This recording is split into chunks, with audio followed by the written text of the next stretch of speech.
Welcome to The Big Picture, a show that takes a deep dive into the political landscape of not only America, but right here in our own backyard of Illinois. It's showtime, folks. The Big Picture is on WCPT 820. And now, here's your host, Edwin Eisendrath.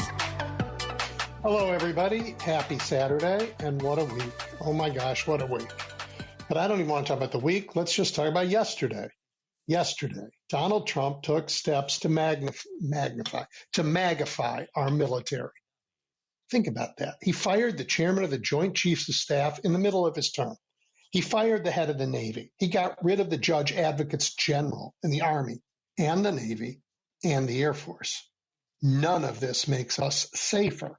None of it makes us stronger. None of it makes us more lethal. And let me remind you that making America lethal again was the singular promise of Defense Secretary Pete Hegseth during his confirmation hearings. Look, if it isn't about making us safe or making us, more deadly, what is it? Well, we actually know the answer to that question, and it is unimaginably bad. Hegseth wrote a book last year, and in it, he wondered how General Brown, that's the chairman of the Joint Chiefs of Staff, who happens to be black, he wondered how he got the job. Here's what he asked in his book, and I'm going to quote it now. Was it because of the color of his skin or his skill? We'll never know, but always doubt, which on its face seems unfair to CQ Brown, but since he has played the race card, one of his biggest calling cards, it doesn't really matter much. Those were Hegseth's words. He wrote them in a book that Donald Trump and MAGA crowed, and they cited it when they made him defense secretary. Look, this is racist dog whistling, but it isn't just racist dog whistling. It's a straight up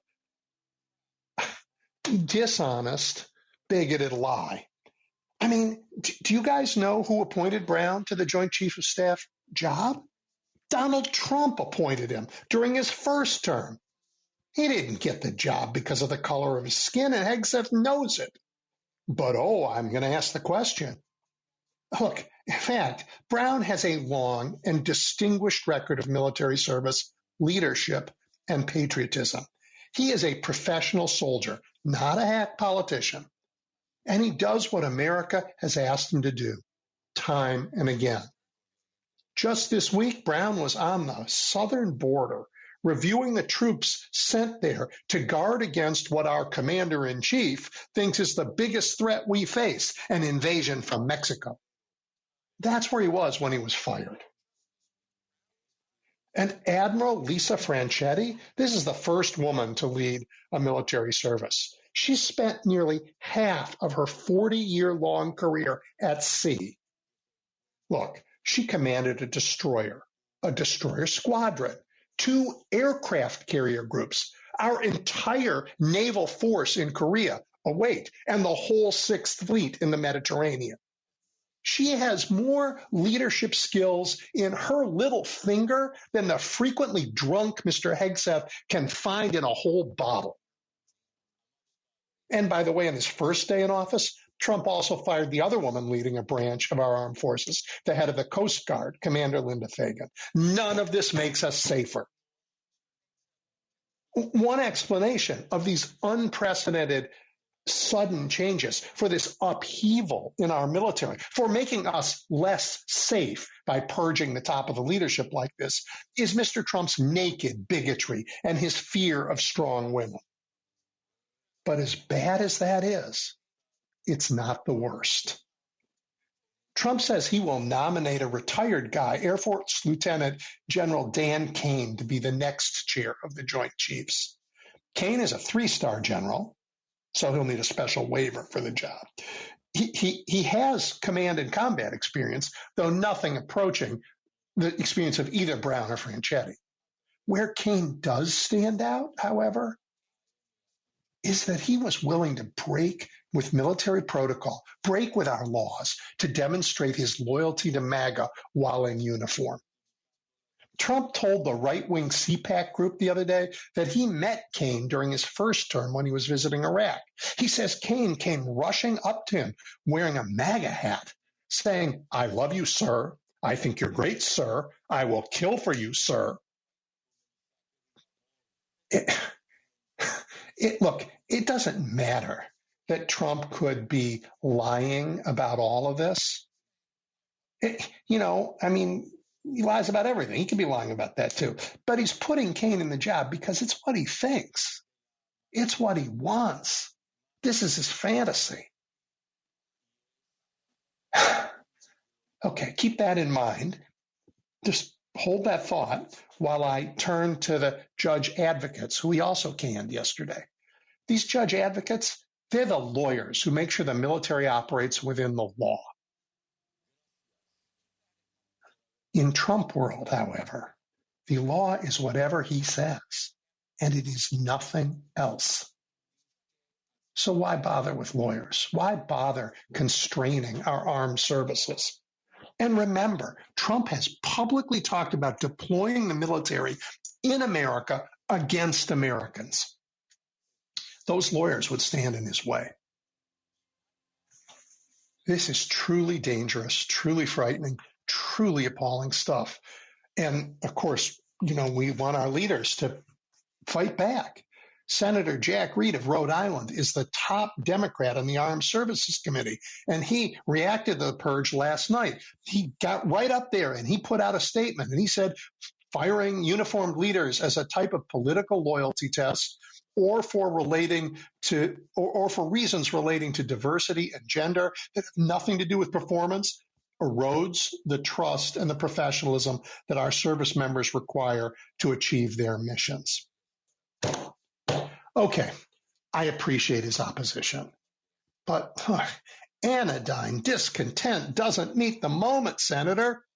This is a coup designed to give a power-mad and dictatorial ruler personal control over the most powerful military on the planet, and to release that military from the constraints of law, the constraints of decency, to put ordinary Americans in their sights.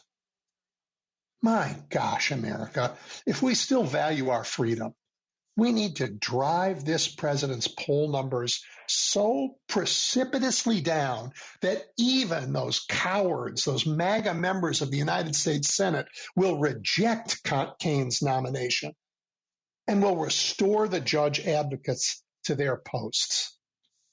I'll have a lot more to say about that during the show. And wow, do I have a great show for you today. It is going to be a show focused as much on ideas as on things, and it's going to be great. So please stay tuned. The fabulous George Packer from The Atlantic is going to join me as soon as we're back. You're listening to The Big Picture with Edwin Eisendrath on WCPT 820. All right, everybody, I've got a great treat for you today. George Packer is a staff writer at The Atlantic. He's the author of 10 books, at least one play that ran off Broadway. His books include The Unwinding and Inner History of the New America, which won the National Book Award, Our Man, Richard Holbrooke, and The End of the American Century, The Last Best Hope, America in Crisis and Renewal. Before joining The Atlantic in 2018, he was a staff writer at The New Yorker, so he knows his way around a pen and pencil. He writes about American politics and culture and U.S. foreign policy. He's also a trustee of PEN America, an organization that you guys listening know we've had on this show a lot to talk about things like book bans, censorship, control of curricula, and the like. George, welcome. Thank you for joining me. Thank you for having me. It's a pleasure. Hey, I guess there's so many things I want to talk about with you, but can we start with this? And you wrote about it. President Trump has no faith in the idea of liberal democracy. I mean, he's long advocated opposing Hungarian authoritarianism here. Just last night, he decapitated our military to install a loyalist in command. and got rid of the military lawyers who would, try and make the armed forces obey the law. But of course, as you point out, for Trump, the law is what he says it is. What are the implications, not just at home, but abroad, for this kind of turning away from democracy, from liberalism? Yeah, it shouldn't be a surprise, because I think this is who Trump has always been, really, even back to his days as a New York real estate mogul and celebrity. He believes in power, in winning, and in making someone else lose and suffer while losing. That's I think, at the core of his character. So why would we imagine he would have any respect for the elected democratic leaders of countries like Canada and Denmark and France and Germany and the United Kingdom, when it's obvious that he admires and emulates strongmen like Vladimir Putin, Kim Jong-un of North Korea, and Xi Jinping of China. And Viktor Orban, as you mentioned, of Hungary. And I think the Hungarian example is probably the most relevant to what we're seeing day by day and hour by hour in our own country, because what Trump and the people around him have figured out this time around is how to use power to clear away all the checks and guardrails and norms that historically and constitutionally have confined the president to being the president and not the absolute ruler. And they've been clearing them away with just breathtaking speed and efficiency and ruthlessness. And I think it's hard for many Americans who are paying attention and who are actually absorbing the reality today to take it in, because, look, I was born in 1960.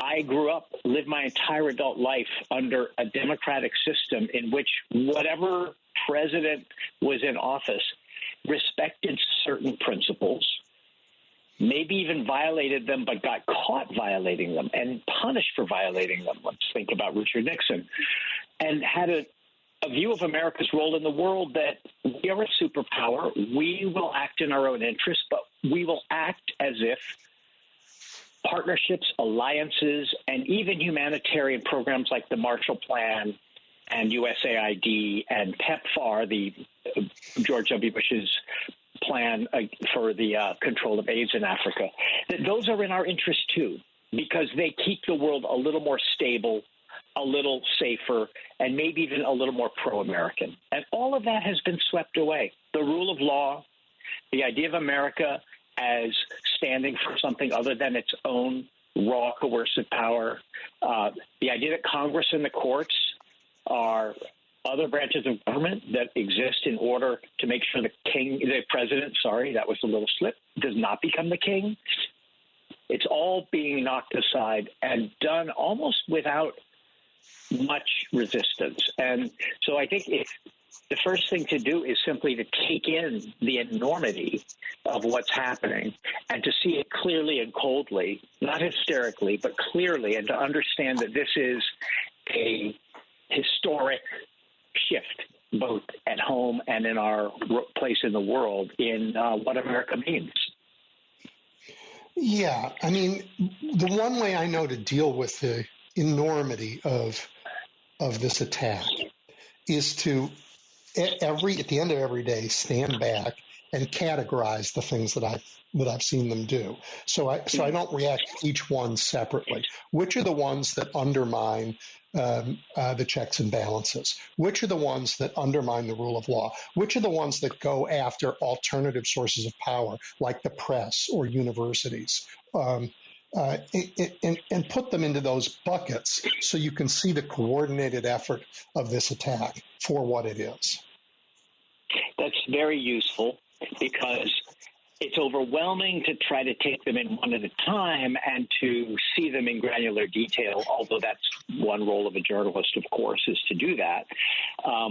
But it is in some ways more important in the long run to understand the larger implications of each individual act. And you're absolutely right. So let's say the Associated Press is kept out of White House press conferences because they refuse to change their style book to the Gulf of America from the Gulf of Mexico. And therefore, they are defying in some way this rather impulsive and kind of feckless decision by Trump to beat his chest over the Gulf of Mexico.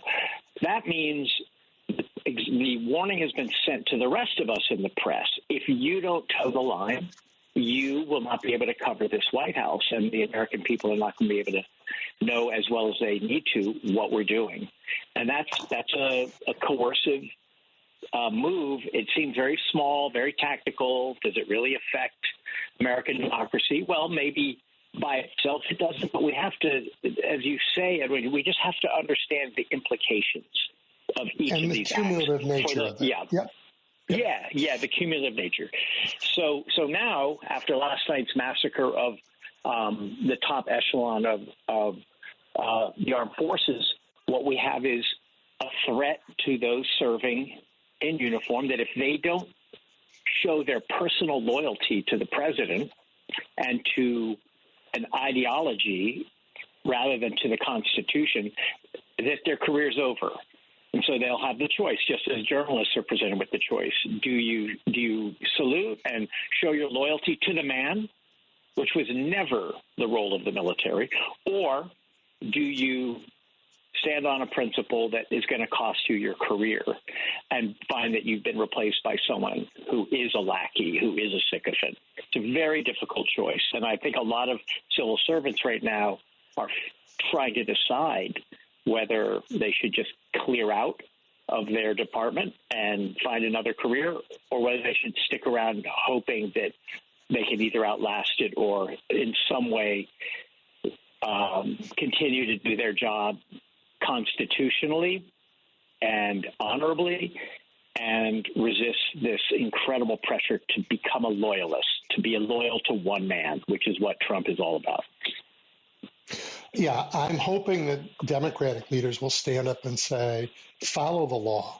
In the military, in the government, follow your oath. And if you get fired, when this ends, we will hire you back. We'll even give you back pay. But do follow the law. Follow the law. Because we really need to give them, these people who are under this terrible pressure, we need to give them the courage not to break the law, not to turn the immense power of the U.S. government into a lawless instrument for this madman.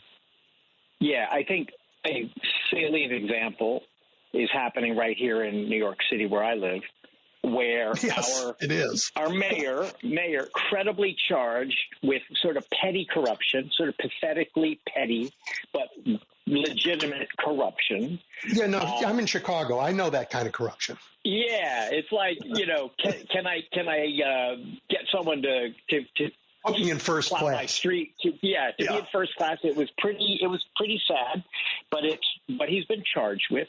And of course, we all know that he went down to Mar-a-Lago and begged and made a deal, and the charges have been dropped on the orders of the Justice Department because he was essentially being told, you will carry out Trump's immigration policies or will continue to press these charges. So it was a deal, a thoroughly corrupt deal on its face. No one even at the Justice Department has said there's no merit to these charges. They're saying, no, we need him to be able to get rid of the illegal immigrants in New York City, and to do that, he can't be distracted by this trial. So, George, they want it to be seen as a quid pro quo.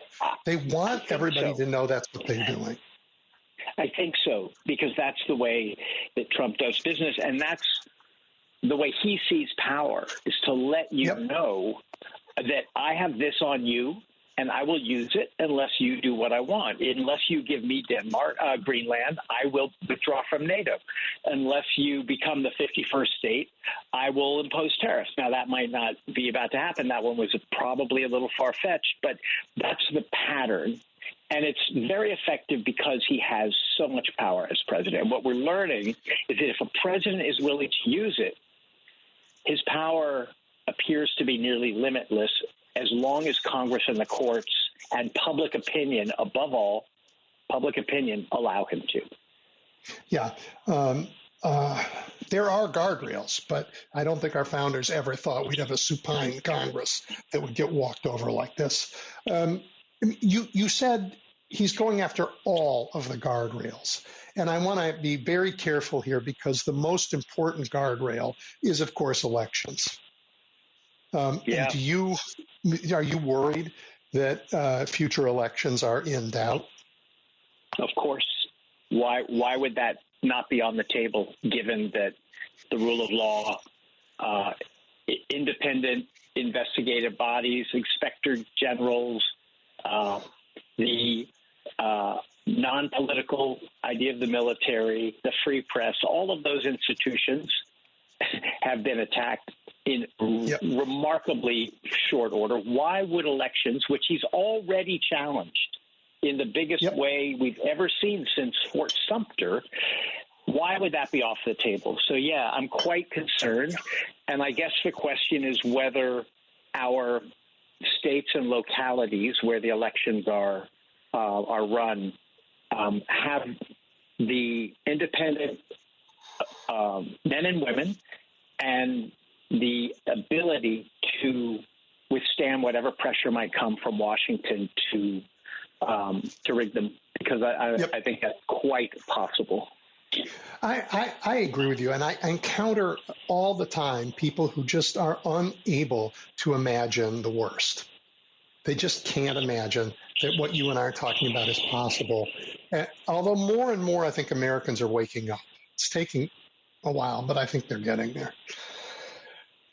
Well, I think that's a big problem, and it's a problem for all of us, and especially for those of us who are a bit older, because, as I said, we have gotten used to the country essentially working according to an identity that we have taken for granted. I recently read a book called The World of Yesterday by the Austrian Jewish writer Stefan Zweig, who was a son of the Austro-Hungarian Empire. He lived through World War I. He saw the rise of the Nazis. He became a refugee. He committed suicide in Brazil with his wife in 1942 during the war. But right before that, he wrote a memoir about what it was like to grow up during those years. And there's a line in it that really stays with me, which is that when you are raised with a kind of optimism about how things are going to work out in the end, it's very hard to lose that.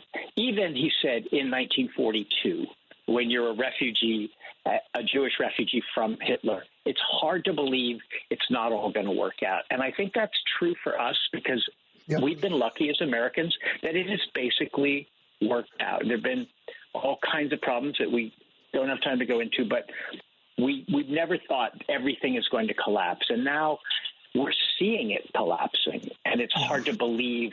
Is it really happening? And is it forever? We don't know the answers. I guess that this is a time for me to change the direction of our conversation a little bit. This show is mostly about politics, and that's where I want it to be. And it's about the threats to our democracy, the remarkable efforts to preserve and strengthen our democracy. But I think this moment is bigger than we capture in a conversation about politics. Or if we try to capture it in a conversation that's only about politics, we are going to push ourselves towards a totalitarian view of the world, either left or right. And I don't want to do that. And I note in your writing, I constantly am running into fiction. One of your recent pieces that I loved about democratic delusions, I'm reading it and I ran into, characters that I hated, really, from The Great Gatsby, Tom and Daisy. You use the important. I think I want to ask you, how important in this moment is it that we read fiction so that we can both understand ourselves better and imagine the world that we're in?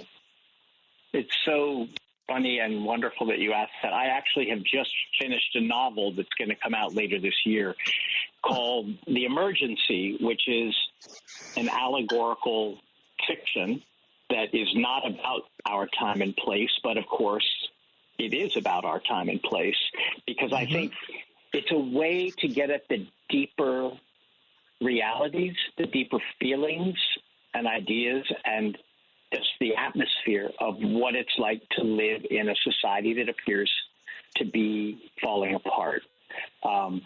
So I'm always reading fiction. It's mostly old stuff.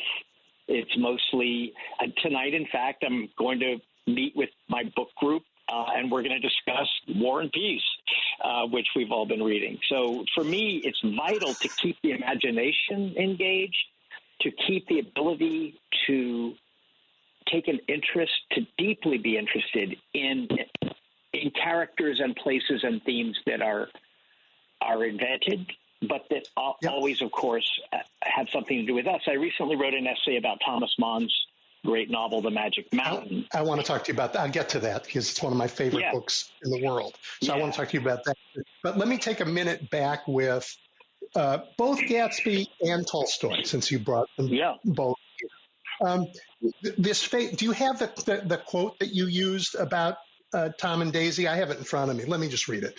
They were careless, Tom and Daisy. They smashed up things and creatures, and then they retreated back into their money and their vast carelessness, or whatever it was that kept them together, and let other people clean up the mess that they had made. And in that quote, you're talking about us, or some portion of America right now. Talk a little bit about that.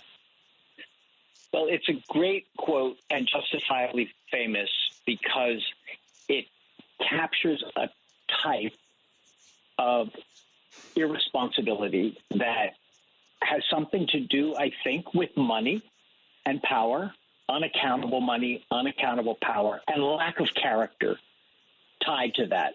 When you don't have character, when you don't have loyalty and honesty and restraint and all those old-fashioned Boy Scout virtues, and you have so much money and so much power, then out of sheer irresponsibility, or maybe even out of malice, you will do immense damage, and you will not pay the price because you'll be sheltered by your money and your power, your vast carelessness, as Fitzgerald says in Tom and Daisy. And that quote came to me when I was writing I was writing about Doge and Elon Musk and the raiding of USAID, and thinking they are smashing up creatures and things, namely Sudanese refugee children, Afghan men and women who fought alongside Americans and now cannot get out of danger into this country because they've stopped that program. And we could go on and on. Yep. Because either they don't think about them or they have an actual contempt for them, which I think is actually the case. There's a sort of contempt for the weak, the vulnerable, the helpless, for life's losers, for those on the losing end of these power struggles that are being imposed on America every day by Trump and Musk, a contempt for them that says, if you aren't strong enough like me to either sit at the table with me or defeat me, then I'm going to destroy you. And as Trump said about John McCain, I don't like soldiers who are captured. Exactly. So they're losers. Morally, this is not just political. It's a moral collapse. There's a kind of nihilism to it, a loss of values. Even though I know a lot of Trump voters are people with values, and I've talked to them at length. I've written about them, and I've tried to get at why you support a man who doesn't seem to have values. And they have all of the reasons that you know well, but it's very difficult to get those people who in their personal life would never accept the bullying, the lying, the cheating in their children or in themselves, accept it in our leader and, in fact, even revel in it, sort of relish it. That's a mystery to me that I'm probably never going to solve to my own satisfaction. Yeah. It's something Hannah Arendt wrote a lot about. But let me go back to it. So Tom and Daisy, this recklessness, it is a trait on display every time we create a sort of really super wealthy class here in America. It may be true in other places, But I'm not sure that it is in the same way, even though they have super wealthy folks in other places. And this is a uniquely American thing. And this gets me to your book club tonight in War and Peace, because doesn't it begin where the rich kids are in some fancy club and they decide to tie a policeman to the back of a bear and let him wander off in the streets? And they throw him into a canal, and so the bear is swimming and the policeman is turned on the bear's back upside down, and it's hilarious to them. It's hilarious to them. Yeah, and it's a sort of, and that was Tolstoy when he was young. He was a careless, rich aristocrat. He was one of that crowd. He was, and he wrote about it all his life. He became disgusted by it over time, but always had a cute eye for that kind of person who's sort of, often fun to be around, and who wouldn't want to just do something reckless and not have to pay the price for it. It's a pretty universal desire. It's just that we hope that eventually some little voice in your head says, is that really fair to the policeman? Is it fair to the bear? Think of the bear, not the policeman. Yes, exactly. The casual cruelty of it. And I don't see Tom and Daisy ever doing something like that. I think the American version is different. It's a more abstract. It's more industrial in its cruelty. Well, we Americans, from the beginning, have it bred into us that our station at birth should not determine where we go in life. That all men are created equal. That is not just a great line from the Declaration of Independence. It is kind of a core passion, as Tocqueville called it, the passion for equality, meaning not, I believe we are all equal, but I want to be equal. I want to be as good as anyone. I want to be able to be Elon Musk or Donald Trump if I have the chance. Nothing should hold me back other than my own drive and talent. And that, Tocqueville was aware, could lead to a kind of radical individualism and a new aristocracy, which he called the industrial aristocracy. And today we have the tech aristocracy. It is a new aristocracy that is reinforced by higher education, by the Ivy League pedigree, by the credentialing that goes on. And it's where I think some of Trump's opponents in the Democratic Party have failed to understand how much resentment that new class was breeding. Because when you have generation upon generation of huge inequality and a kind of credentialing system that most people don't feel they have any access to, they're going to start to resent elites. That's another American core passion, is to hate elites who look down on you and to think that you should get rid of them and find someone who becomes your voice. And that's what Trump offered himself as. I am your voice. Yep. Well, retribution and voice, I mean, I think the worst book ever written by a Democrat was the one titled, What's the Matter with Kansas? I think that cost Democrats elections for a decade. Why do you think so? Because it was exactly the kind of patronizing nonsense that you're talking about. There's nothing wrong with Kansas. They made some choices that didn't work out. And then they ended up having to undo them. But, they weren't – it's the narrowest view of somebody else's best interest. Right. I think what's wrong with that book is it says those people don't know what they're doing. They're voting against their interests because they've been fooled by social issues that the corporate class has used to trick them. Whereas you're absolutely right. No, actually, abortion really matters to a lot of Americans, and a lot of them are deeply opposed to it and will vote on that basis. And to say it's just false consciousness or bad faith or they've been fooled is condescending, and it's bound to turn them away. You wrote in a different context. You were talking about, this was in your book about the American diplomat Richard Holbrooke. Actually, I talked to your colleague Tom Nichols on this show. We both lamented the end of the Pax Americana a little bit. And you wrote about that, and you said you missed it too, but you added this wonderful line: the best about it was inseparable from the worst. Yeah, and that was what did you mean, and how? Yeah, yep. Yeah. Sorry to interrupt you. Yeah.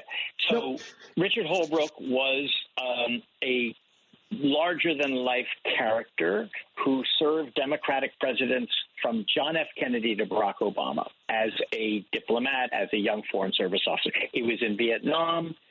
In Bosnia, he negotiated the end of that war and the Dayton Accords, and at the end of his life, he was trying to end the war in Afghanistan and died trying, literally died trying.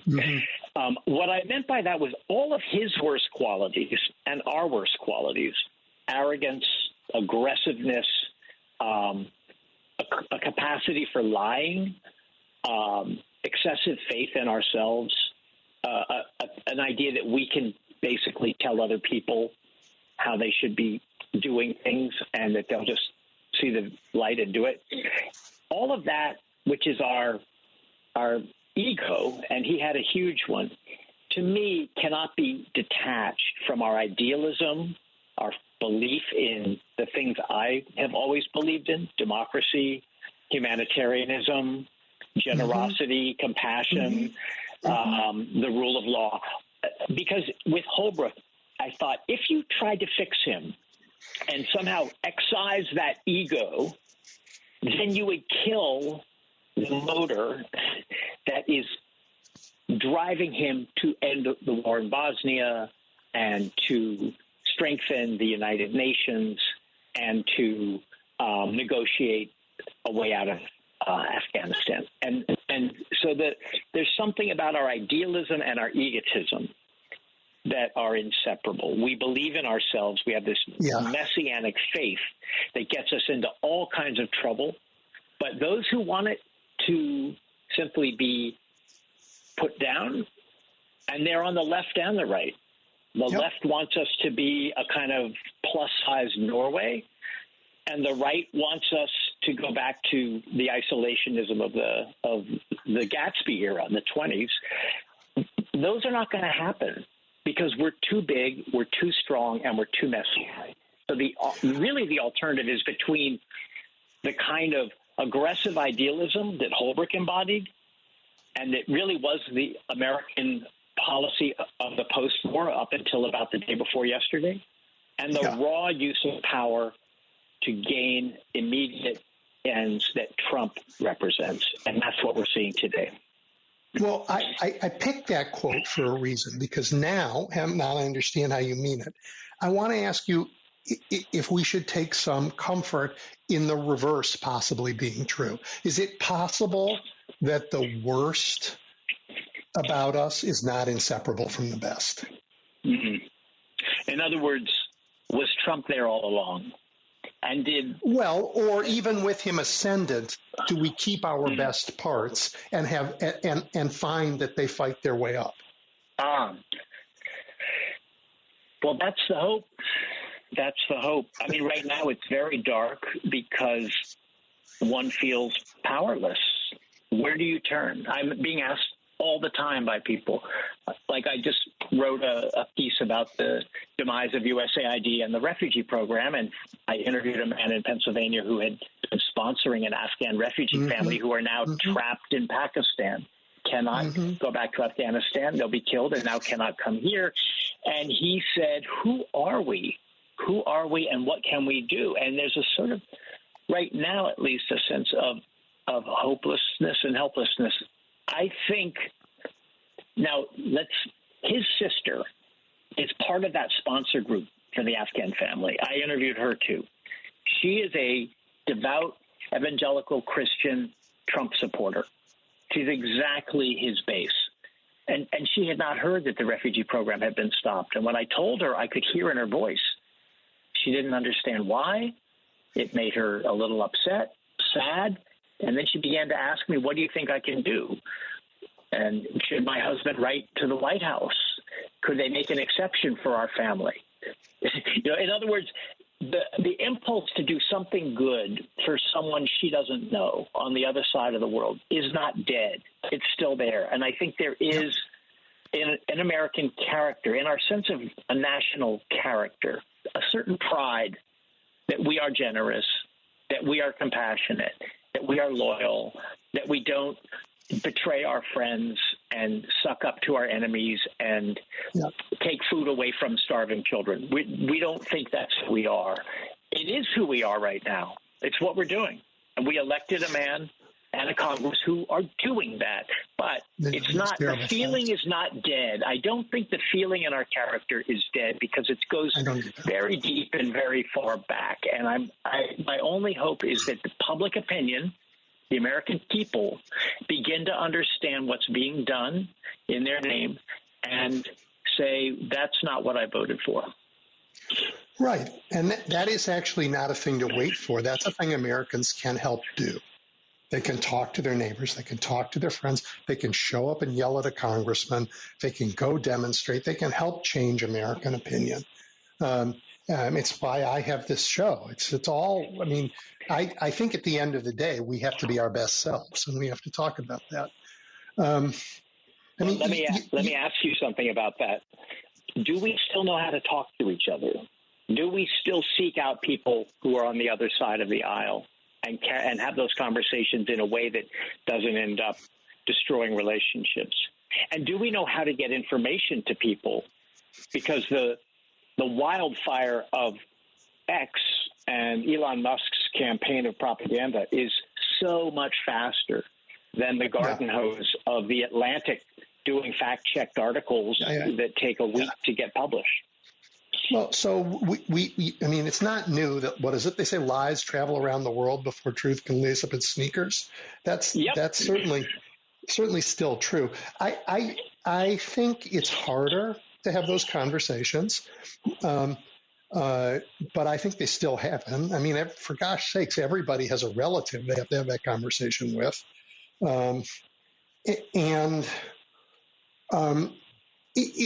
In the areas where you can't have that, where they're really hardcore, you just can't have that conversation. I'm comforted that the base of support for MAGA is, like 28%. It's not enough to carry the day if we can talk to everybody else. So let's, yes, and I think that the Democratic Party has made an immense mistake over the years in deciding that everyone who voted for Trump is a hopeless racist, misogynist, and authoritarian, because it's simply not true. It's what's the matter with Canvas all over again. Trump is those things, but those who voted for him for a whole lot of different reasons, and it could be convinced otherwise. I have to think people still can be, but I don't think we know how to do it anymore because we're in our own bubbles, our own silos. We listen to the news that reinforces our beliefs. We're afraid to get into arguments because they get very ugly very quickly. And in some cases, we don't even know people personally who have different views because the country has sorted itself politically that way. Yeah, I think some of that's true, but the true stories. You had another quote on this that I wrote down because it was like one of the most fabulous lines. This sentence: "We're living in an America where facts instantly perish upon contact with human minds." It's a beautiful sentence. I don't believe it's true, but it is a beautiful sentence. Well, it's not completely true, but it is so hard. I mean, this is the meaning of 1984, of Orwell's great novel. It is so hard to hold on to the most basic facts about the world. It turns out that our minds are fragile when it comes to maintaining a grip on reality. And if we're constantly being bombarded with counter-reality, and we're doing it to ourselves by staring at our phone all day and late at night and first thing in the morning, and are seeing things that have been meant for us to see by someone with a financial and political interest in our seeing them. Yeah. You feel your own mind starting to weaken, your grip on it starting to fail, because where have we always gotten our idea about reality from experience, from seeing the world, from people we know, and from the news? And it has never ganged up on us in the way it is now. And it turns out it's pretty hard to think for yourself when everything is conspiring. Yeah, that's just a fact that we in the press do not have an answer. We don't have an answer to that. I don't blame the press only. It's bigger than the press. I mean, democracies are creative and dynamic. At times, we take enormous pride in our free society and what achievements that largely come from the released energy and creativity of the citizens in a free society. That's the product of freedom. And I think I'm going to go back to literature again, because Thucydides has Pericles talk about how great Athens was and all of the things that it achieved because of the freedom of its citizens. But a generation later, you got Plato saying, you know what, hold on here for a second. All that freedom is questioning things that we shouldn't even question anymore. That's going, it's pushing, there's too much going on that we've lost sight of reality. And I guess we have some of that in America. The very energy, the very freedoms that we unleashed, but mostly unleashed, in a particular gusher in the 1960s, set us down on paths of individualism, of group kinds of freedoms that the country has been grappling with in ways that are very difficult and have gotten to the point where we're willing to cash in those freedoms so that we don't have to live with those difficulties anymore. I think that's a really good point, very astute, because the model for what's going on here is not the one that most people would turn to, which is 1984 or The Handmaid's Tale or one of those dystopian novels that says some regime has come into power and has taken over every aspect of people's lives, including their minds. That is not what's happening. What's happened is the Big Brother is this phone in our pocket, which we put there and which we pay for and which we give all of our information to and which we then receive our information from. And it turns out we have a hard time navigating that information when it's coming at us out of a fire hose. And we tend to then retreat into the simplest explanation or the one that makes us feel good or the conspiracy that shows that everyone is in league against us. And those are satisfying in a lot of ways. But we are the problem. Trump is taking advantage of these deep fallibilities in human nature and in Americans, because exactly as you say, we are free to do it to ourselves, and he is allowing us to do it to ourselves, and then using the power we've given him to begin to close it down. So I think the big change we're seeing just in the last month is the federal government, the White House, the president, taking advantage of the immense power that the Constitution already gives him to enlarge that power until it's practically total. And then by the time Americans have begun to realize that that thing in their pocket has now taken over and maybe made it impossible to have a free election or a free press, it'll be too late because all the power will be in one person's hands. I'm sorry. I didn't mean to go quite so dark, but that's that is the real challenge that we face, for sure. And it is why we can't wait for that. We have to do our best to find enough of us to stand up to keep it from happening. No question. I mean, I know. Can we talk about the Magic Mountain for a second? I wanted to go right there.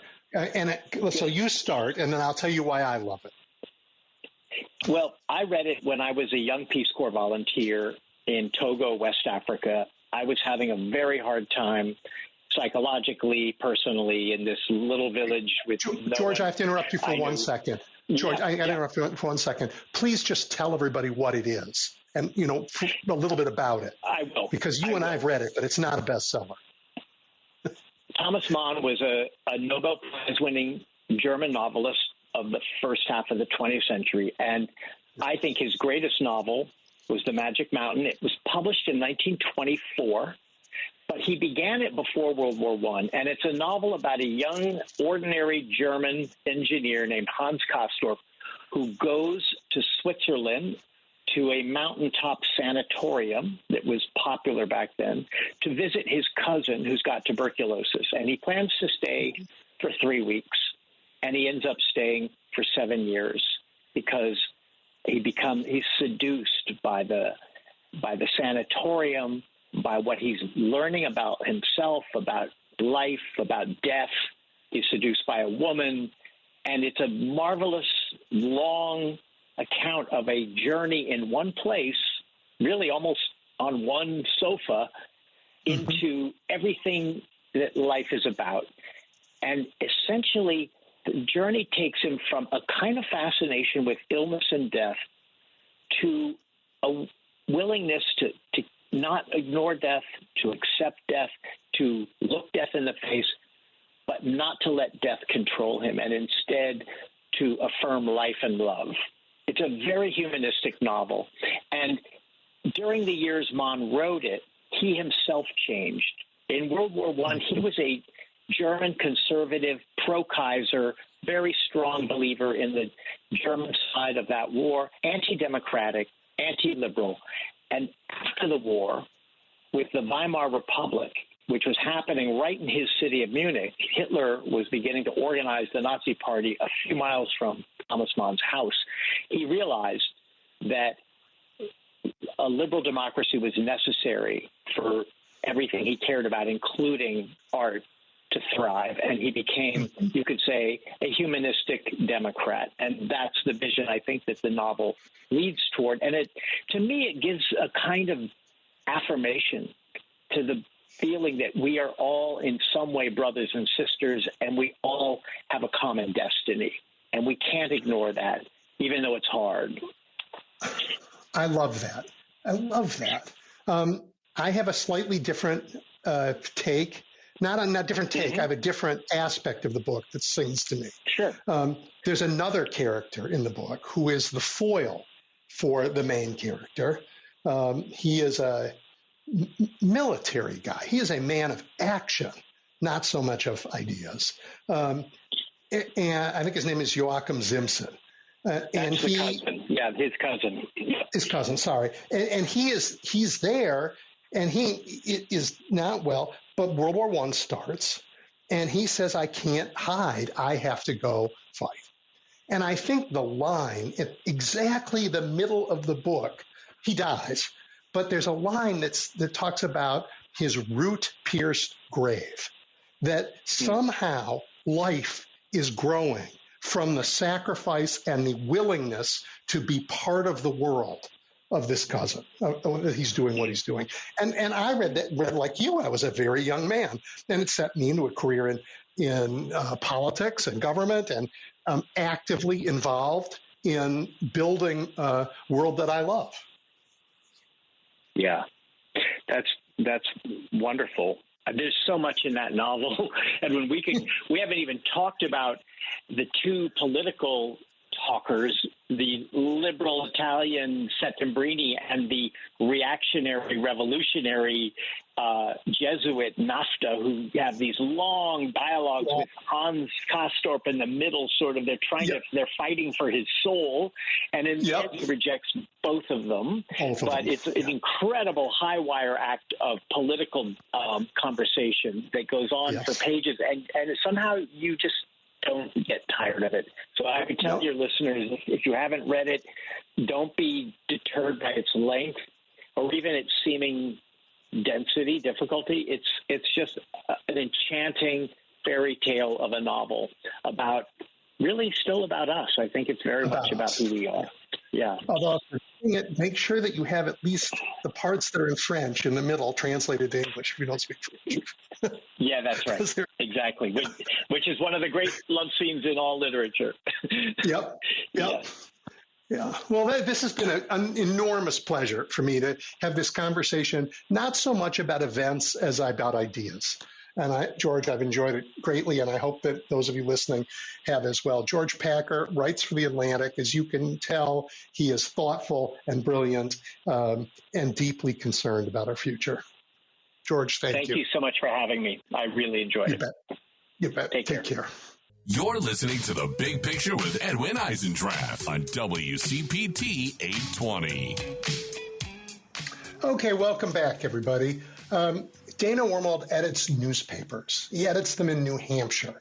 He's edited the Concord Monitor and New Hampshire Union Leader. Now he's the editor of the Hampshire Bulletin. The Bulletin is part of the state's newsroom. Dana, welcome. Hi, thanks. It's great to be here. First, let me say I love the work of State's Newsroom. You are saving local journalism and doing some fearless reporting around the country. Your colleagues, David DeWitt in Ohio and Holly McCall in Tennessee, have been important contributors to this show over the years.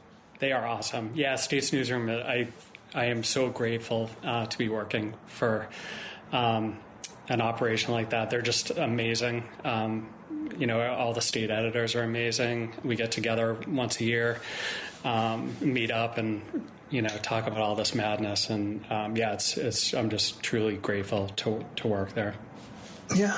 Well, you guys have done a fabulous job, and a really important job of filling a hole in the news ecosystem that desperately needs to be filled. You're in 50 states doing great work. So. Oh, thank you. And it's work that may save us all this year. So I'm very eager to give it a bigger platform. I appreciate that. I admit to an enormous amount of ignorance when it comes to New Hampshire. But your recent piece was an absolutely beautiful wake-up call. I guess New Hampshire is suffering, like so many other places, from, my words, not yours, Republican rule and the MAGA agenda. Will you talk a little bit about your recent piece and what motivated it? Yeah, what I'm trying to do, I think the tendency, because, as we're following what's happening nationally, the tendency is to sort of get absorbed in that because it's so acute. But what I'm trying to understand is I want to see what's happening here with our new governor, Kelly Ayotte, with our Republican majority House, our Republican majority Senate, our Republican majority Executive Council. And what I'm trying to do is understand how things are playing out in New Hampshire, similarly to how they're playing out nationally, but in this sort of uniquely New Hampshire way. And so really, when I wrote the last piece I wrote, it was on the heels of Governor Ayotte giving her budget address, where she sort of outlines her priorities, and just trying to read between the lines of her speech a little bit. But I also think it's important for people to understand what's happening here in New Hampshire through the lens of what's happening nationally.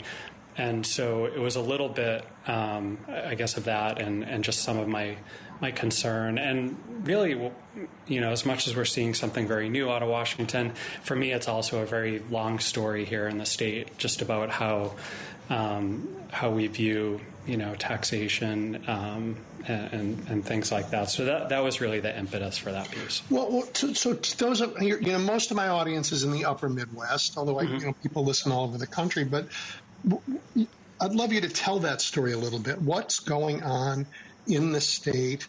What is the thinking about taxation? What is the thinking about public education? And how is this impacting the people of the state? Yeah, so New Hampshire prides itself of not having an income tax. We don't have a sales tax. And the Republicans call this the New Hampshire Advantage. Candidates are expected to take what's called the pledge, saying that they won't push for an income tax or a sales tax. And at the same time, New Hampshire Republicans have been cutting business taxes, and just this year they eliminated the interest and dividends tax, which brought in $180 million last year, because they viewed it as an income tax. So it's this real, complete opposition to anything resembling an income tax, which means that costs are downshifted, and New Hampshire has one of the highest property tax rates in the country. And that's, I think, where a lot of suffering happens. And then, you connect the dots there. You have very high property taxes. That's how we fund our public schools. And then so you have this sort of Republican position where, don't blame the downshifted costs for your misery for these high property taxes. You should look to your public schools for not spending public dollars wisely. We're going to give you, so you have schools being underfunded. And then we have something called Education Freedom Accounts, which is our state school choice voucher program. And they say, well, we're going to allow you to be rescued from these underperforming schools by, providing you with this voucher program. That money comes out of our education trust fund, further undermining public education. So it's this, this cycle of sort of passing these costs down to homeowners and renters, and then turning around and blaming the school system, and then further, so you have these property poor towns, they're called, they have a low tax base, really struggle to fund public education, and that's where you start seeing the real struggling schools. And it's frustrating in New Hampshire to watch this play out and not be having a very basic conversation about taxation every election season. That doesn't happen. Democrats are afraid, I think, to run on an income tax because it's not ever going to be a winning proposition, it seems like, in the state. But I think the conversation is important, and we're not even having the conversation. Well, let's you and I have it a little bit. There's a faction in the Republican Party. It's the corporate faction, really, for a long time, has measured freedom. The Cato Institute does it. I even think you linked to the Cato Institute in this article. And the Cato Institute's idea of freedom is, if I own a company, I should be free from having to pay taxes for things I don't want. I should be free from having any regulation that says I'm not, like, I shouldn't be able to dump my pollutants, in land that I own, no matter who lives next door. I should be free to make products that are defective. The market will take care of that, not the government. I should be free from having to deal with a union because they're just in the way of my relationship with the people that I would hire, and I'll make a deal with them to pay them the least I want. That's their definition of freedom. Right. And so they measure it, and New Hampshire, turns out, measures very highly on their freedom index. Right. But Americans don't feel that freedom. No, I agree with that. Yeah, and I think, I struggle with this too because, nobody wants to pay tax, right? They feel like, well, this is the government taking my hard-earned money. But I feel like it's a really odd sort of perception of taxation, in my opinion. To me, I think of it as passing the hat for shared services and supports. And Republicans have been successful at making it seem like it was criminal. There's the saying that all taxation is theft. And I think that has really sort of carried the moment for a long time here in New Hampshire. And I don't think, people make the choice to live in society, but then there's this argument that they shouldn't then be required to make investments in that society. And I don't really understand that. I don't get it. Don't they drive on a road? Don't they want the road to be paved? I mean, right. I had this experience, I want to say it was 15 years ago, and it was an icy cold night here in Chicago. And the way our city lots are organized, oftentimes there's a house on the street, and then on the alley there's another structure. Sometimes it's a garage. Occasionally it's a coach house. And in this case, it was a coach house. In the middle of a block, you could only get to it through a frozen alley full of snow, and it caught fire. Ugh. And a big fire. And the fire department got there, and they managed, in all of this ice, to protect the properties on either side. This is in a crowded city. And there was a crowd of us all in coats and hats, it was cold night, watching these heroes do their work. And I remember saying to one of them, okay, there are 3 fire trucks in this alley. There are 30, 40 people here working. It was about 5 hours of work to contain this fire and save what they could save, including the properties around it. And I said, boy, the property taxes you paid, in a year, your property taxes just paid to save 2 houses in your neighborhood. Right. We were right next to it, and perhaps everybody else. I guess it was worth it.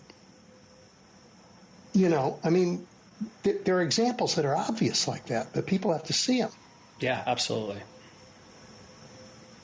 I mean, So you're in like a bunch of states in a public education downward spiral where public education will disappear, and then we'll be in a state where people who have money can get their kids educated, and people who don't won't be able to, because the private sector won't open up in those neighborhoods. Yeah, that's exactly right. I mean, it's, so one of the governors, there's the big push now. So I think right now to qualify for our voucher program, it's, I think, something like 350% of the federal poverty level. And the push now is to make access to those vouchers universal. I think there's some question about whether that will happen in this budget and which year of our biennial budget that will happen. But that's sort of the next step of this. And I know wow. This is. I mean, it's happened in other states, and right, it's been a disaster every time. Right. Yeah, exactly. And there's wildly fluctuating, estimates of how much this is going to cost, and then so you have the real big supporters saying, oh, not everyone's going to take advantage of the vouchers, and then you have other groups who are saying, yeah, but we need to be clear about what cost exposure is for the state, so it's not your X million, it's 100 million, and so that's sort of where the debate's happening now, this argument over what and this is public money, this is the Education Trust Fund, so it's something. So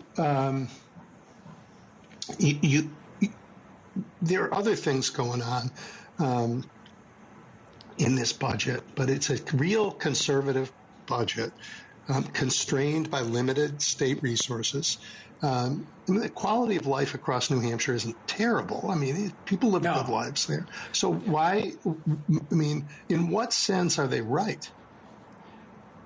Are they right that it's time to cut? No, just that you have a low tax state that has been not a terrible place for people to live. Yeah. Are you seeing exodus from the state? Are people, unable to stay there? I'm just trying to see if there's any world in which the path that you've been on is the correct one. I don't know if it's fair to ask. The big thing is, we're the second oldest state in the country, right behind Maine, I think.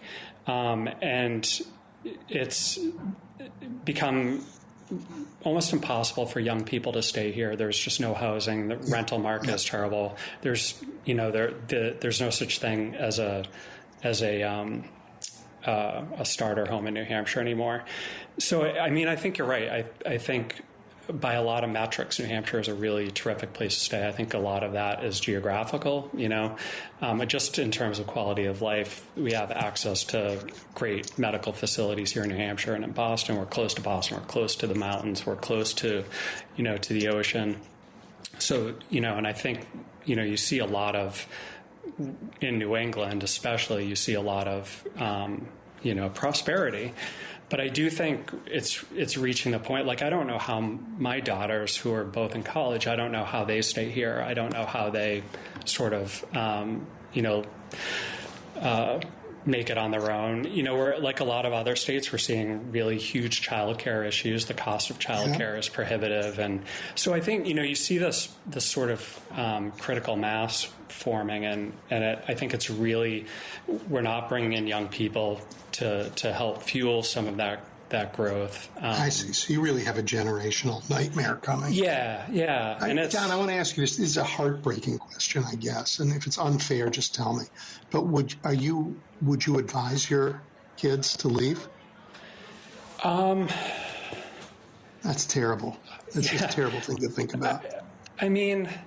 So here, let me just go back a little bit. So another piece of it that I should have mentioned is that for one of my daughters, she goes to UNH, and New Hampshire has the lowest per student state support for higher education. So she's paying an enormous amount of money to go to a state school. And so we already know she's going to come out of school with quite a bit of debt. We also know that the rental market here is really, really difficult. A lot of apartments in Concord are about what my wife and I are paying for our mortgage. We're about 20 minutes outside of Concord. So between the debt she's going to be carrying out from school and the rental market. And, I think salaries are, I don't know where New Hampshire stands there. I think we have a pretty high median wage. But, those two factors alone, though, the housing costs and her college debt, I wonder if how much sense it's going to make here. And where my other daughter, we expect her to be with us for a long time. I don't see her being able to go out on her own anytime soon. So interesting and so frustrating when you think of the expectations that young people should be able to have based on the history our country's had. To see them stagnate now is a real reason for frustration, and people around the country have felt that in other places. It's part of what's contributed to the rage that has put Donald Trump in the White House in some ways. Yeah, and if I could just go back to your question about, are they right? I think one thing that I think is important to understand is, when they're making the argument about cuts in business profits taxes, business enterprise tax, and then the elimination of the interest and dividends tax, what they're really talking about is trickle down. So it's the continuing arc of Reaganomics. But, so when you look at the elimination of the interest and dividends tax here in New Hampshire, which, as I said, brought in about $180 million in the previous fiscal year before it was eliminated this year. So half of that came from the wealthiest of the state. It wasn't, they made the argument that this was hurting people with, investment income that was supporting their retirement. And the Democratic argument during the gubernatorial race was, well, okay, we understand that you're making that point for them, so why don't we raise the threshold so the entirety of this tax is on the, we're talking about people earning investment and dividend income in the million, between I think 4 and 13 million. They're paying 50% of this tax. I don't want to get too boring with taxes here, but, the point is that the Republicans said, no, we're just going to eliminate that because it's an income tax. So even just taking half of that $180 million, that's $90 million that goes in the pockets of people with the greatest amount of wealth in the state. Yeah. So when you say, are they right? I mean, you're relying on what I consider to be mythology about how trickle-down economics works, and then also really direct, straight math that, tens of millions of dollars go to people who don't need it. Dan, that's what I thought, and I'm glad you said it. And trickle-down economics was wrong. It was maybe an honest error when Reagan did it, but Art Lafleur, the guy who came up with it, admitted later on that the data didn't support it and that he was wrong. And we now know it simply is a lie. It doesn't work. It's just, can we take money from, can we transfer money from people in the middle to the wealthiest people in America? Right. And that is a fool's game that we've been playing for too long. Right. Anyway, you wrote about all the destruction of institutions that's going on in your state and in the country, and I think you said something that was important that we all should talk about. You warned Democrats that this is no time for bipartisan efforts to find deals that will make Republican bills a little less awful. Right. Talk about that. Yeah. So I was thinking about two bills in particular. I was thinking about Lake and Riley at the federal level, and I was thinking about a sanctuary city bill here in New Hampshire. And I felt like both of those, there were clear problems with Lake and Riley just about who was going to get caught up in that net. It's the immigration bill that would allow, people to be deported for small property crimes. So they were saying this would only target illegal immigrants. They lied. That's not true, right? Yep, they lied. And, so our federal delegation supported, all four of them, supported that bill. And I don't fully understand why, except other than maybe to signal that they're, willing to cross the aisle and play ball, that they believe in immigration reform. And then locally, we had an anti-sanctuary city bill that passed by an enormous margin. Only 6 of our 400 House members voted against it. And it was I think Democrats did it sheepishly, and they said, look, this even had the support of immigration rights groups, this amendment we fought for, which would make it so local law enforcement couldn't investigate the citizenship of individuals. It would still, outlaw sanctuary city policies, but we try to make it less terrible. But they didn't want to talk about the bill. No Democrat wanted to talk about that. And I just thought those were both examples of, I think Democrats making, to me, what is the wrong decision. And I get it. It's easy for me seeing the dome from across the street and then being in the building, and I try to have some empathy about what that situation looks like. But it feels like an abandonment of principle to me, and it's hard for me to not see it that way, I guess. The SAVE Act, which Congress has passed the House, will end up passing the Senate, I guess. I hope not, but I think it might, and get signed by the president, will disenfranchise millions of Americans. This is part of what happens when we don't stand up. I agree with you. This is a time to call out the vast numbers of things that we're seeing them do, put them in the buckets that are obvious. These are the million things that happened this week that undermine free press. These are the things that undermine NGOs, universities, anybody else will stand up to them. These are the things that get rid of the safeguards on checks and balances. This is the decapitation of the military so that it becomes the personal force of a president, something we've never had, and say enough's enough. These people are dangerous and we can't make peace with them. Right.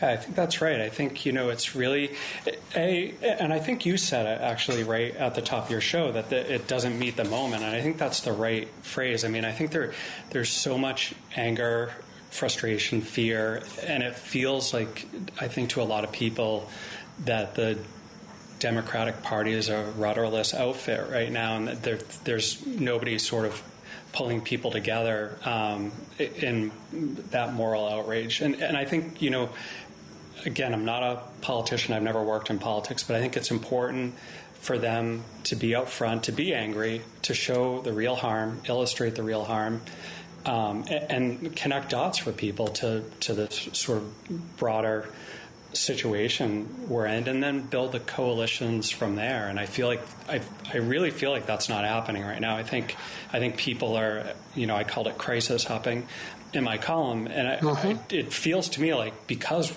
there's this fire hose that, this was, I think Steve Bannon said it in Trump's first term, that was the point. It was you give them too much to respond to, and it overwhelms you flood the zone. And I think, sorry, go ahead. I hear that, and I think we don't have a national figure in the Democratic Party to push back, but I'm not sure that would help. I think I am seeing in this last 10 days something that I think is far more helpful, and that is ordinary Americans all over the country standing up and going to their congressional town halls and saying to their congressman, what the hell, fight back.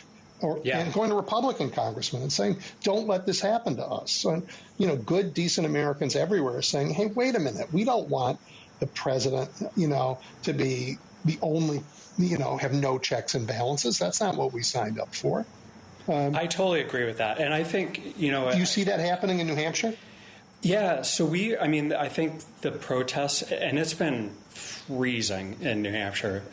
I don't know how it's been there, but it has been abnormally cold here, and people are turning out in front of the State House. I think I've seen some people actually outside my office window walking down with signs again today. I imagine that as we head into the spring, as people have had more time, I think, to absorb some of what we're seeing, I think it's just going to build, and I expect that this to be, in terms of grassroots out there, loud vocal protest. I suspect that this summer is going to hit a fever pitch. But there's been a lot of that here. Yeah, good. I mean, I think that's more powerful and ultimately more effective than a Democratic candidate person standing up there because of the damage the Republicans have done to the Democratic brand through their enormous news hose. But they can't do it to the American people. Right. Yeah, and I think that's right. I think about it just more of, when we say, Democrats aren't doing enough, and they say, well, what do you want us to do? I guess I'm trying to answer that that sort of quiet question that and I think, I want to say, Hakeem Jeffries has tried to respond to that. What can we do? We're not in power, we're powerless or whatever. And but I totally agree with you. I think it is going to take that sort of movement. Yeah. Well, listen, everybody, I go online and find this piece from New Hampshire to Washington. The destruction is the point. That is, I read that and I knew then I had to talk to you. It's a anguished piece, a beautiful piece. And reading it, I'm sure people reading it will be inspired to action. Oh, thank you for saying that. I appreciate it. And again, thank you for the work, and thank you for the work of State's Newsroom. I really appreciate it. Thank you so much for having me on. It was a pleasure. You bet. Take care. You too. All right, everybody, we're going to take a quick break, and when we come back, Don Moynihan, just fabulous expert in how government works and how it can be efficient. We're going to talk about what it's like when you start dismantling all that. You're listening to The Big Picture with Edwin Eisendrath on WCPT 820. All right, everybody. Don Moynihan is back. He is, of course, an award-winning professor of public policy at the University of Michigan's Ford School of Public Policy. His research focuses on how to improve government functioning. And, past administrations have used his research to improve government service delivery. And by the way, so, have the World Bank, the UN, the OECD, and others. And, for several years, Don has been exploring the question, can we still govern, in his fabulous Substack publication of the same name. Don, welcome back. I'm so happy to join you. Thank you for having me back, Edwin. Hey, big organizations, really big organizations like government departments and agencies, they are enormously complicated and they can be frustrating. And your work has helped them better meet their mandates, right, and serve their customers. I guess I got to ask you, how does it feel watching the dismantling of those agencies and the efforts to make them not work? It is depressing. I'm not going to lie to you. And I think, my feelings are probably felt a lot more intensely by the actual public employees working in government. Like you said, government is big. And when we talk about government, we're really talking about a lot of different organizations pursuing quite different goals and quite different tasks, and they need different expertise. And so one size fits all mentality doesn't really work. So you sort of incrementally try to chip away at the edges, make services work better.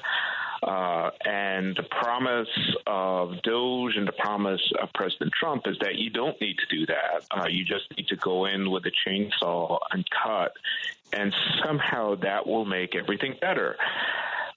But that's not really how it works. You have to do some analysis of what it is that the program or agency is trying to do, whether those tasks have value, what will happen if you remove them, what will happen if you do them somewhat differently. That's hard work, and that's what a lot of federal employees are doing in their daily jobs.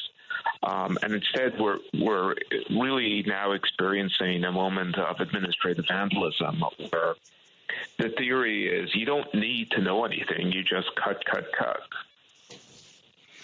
Administrative vandalism is a very good phrase. I'm going to remember that. If you had to rank the damaging things that the Trump administration has been doing to, the government's ability to do its job, what would be at the top of the list? Unrelenting and unthoughtful cutting is surely one of them. I guess that's, in my view, the destruction of the workforce. But there are a few other things they're doing, too. Yeah, so I think in the short term, we're just trying to make sense of what is going on. And you're seeing, I think, an element of risk being introduced into the way in which government operates. And, you know, the term risk is not my term. The Government Accountability Office, which is a nonpartisan congressional body that analyzes what government does in a much more careful way than what DOGE is doing, has this high-risk series where they identify where are parts of government that could break down or are not doing their job well enough. And so that idea that government performs a lot of stuff that most of the time we don't notice because it works is something that most, you know, we don't think about every day. Like, we don't really think about who are the employees who take care of nuclear weapons in America, right? And DOGE fired a bunch of those employees. He fired about 1 in 5 of those employees. And then it figured out, oh, people from Congress are calling us up and they're mad about this. Maybe we shouldn't have fired them. And so they tried to rehire as many as they could find, but they had already cut off their email access. And now we're hearing stories that they fired some of them a second time. And there's a level of carelessness there where it increases the risk that something dramatic could go just badly wrong, right? And so that is, I think, one type of risk we should think about is catastrophic failure because they simply weren't enough people doing the job or the people with the right skills were not in place. And we might think about other areas like that, you know, FAA, which keeps the planes in the sky. Trump has targeted FEMA for cuts. We need a national disaster agency. Then I think there's another area of risk, which is just long-term erosion, where the things that have actually made America great are just going to be slowly ground away. And here I'm thinking about things like scientific research, where the Trump administration has made clear that they're going to really try to cut spending on scientific research, medical research, the types of research that generate breakthroughs that we all rely on. And that will blow a hole in a lot of economies outside of D.C., especially those that sort of focus on research. Think about a lot of university towns and places like Ann Arbor, where I live, but also across much of the South and Midwest of the country as well, not just coastal universities. In the long run, that sort of research was part of what made America great in the post-World War II era. You know, government and universities said, we're going to build a scientific enterprise together. Government is going to fund a lot of it. Universities will fund a lot of it, but it'll be a joint enterprise. And now government is basically pulling away from that, or the Trump administration is, even though it's been a fantastically successful system for generating research knowledge. So I think that's, you're not going to see that risk mean some sort of collapse in, planes falling out of the sky tomorrow, but it does mean the erosion of some of the qualities that made America a draw around the world, a leader in higher education, a leader in the scientific enterprise. And as that goes, you see, I think, an erosion of America's standing in the world as well. So I think that's the second type of risk that is going to be harder to quantify. The third type of risk is just getting people to come back and work in the public sector. The traditional deal here was you're going into government usually for a couple of reasons, usually for a combination of a couple of reasons. One is that you're interested in public service. You like the idea of helping people. You think government is a way you could do that. The other is you think, well, maybe I get paid less than I would in the private sector, but it's a more stable work environment. Those two qualities are really being tested right now. You have a government that's telling its employees, we don't think what you're doing has any value. and we can fire you with half an hour's notice. And that, I think, is really going to damage this type of public service bargain that's existed in the U.S. for a long period of time. And so when I teach my students who are going to go into government or hope to go into government in the future, I think they're just going to be a lot more skeptical that the type of deal that previous generations of public servants had of stable work, of pursuing non-political work is still going to be on the table for them. And so many of them, I think, will just say, well, why would I go into government when I have lots of options elsewhere? Wow. So I want to take all three of those just for a second. And there are a few more things I want to talk about. But on catastrophic failure, I just want to be sure I understand, because the examples that you gave are FAA, FEMA, and nuclear safety. I mean, the first Trump administration had a catastrophic failure in its handling of a virus, right, of COVID. And that's before they had dismantled the government's mechanisms for dealing with. They just ignored the ones they had, but they were at least still there and pushing back. I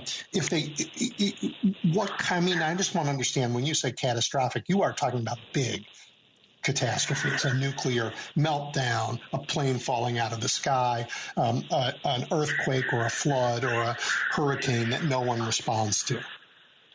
Yeah, I'm talking about the stuff that's going to be like front page news for days or weeks, things where the public says, isn't the government supposed to be taking care of all of this? Like, aren't there supposed to be some adults in charge? Another example is CDC laid off a bunch of people, including those whose job it is to track viruses. USDA laid off people who were tracking the bird flu virus and its outbreak. And, potentially we're on the eve of another outbreak. Yeah. And it feels like the lesson from the last pandemic was we paid too much attention to tracking the virus. We should have just ignored it and let it run rampant.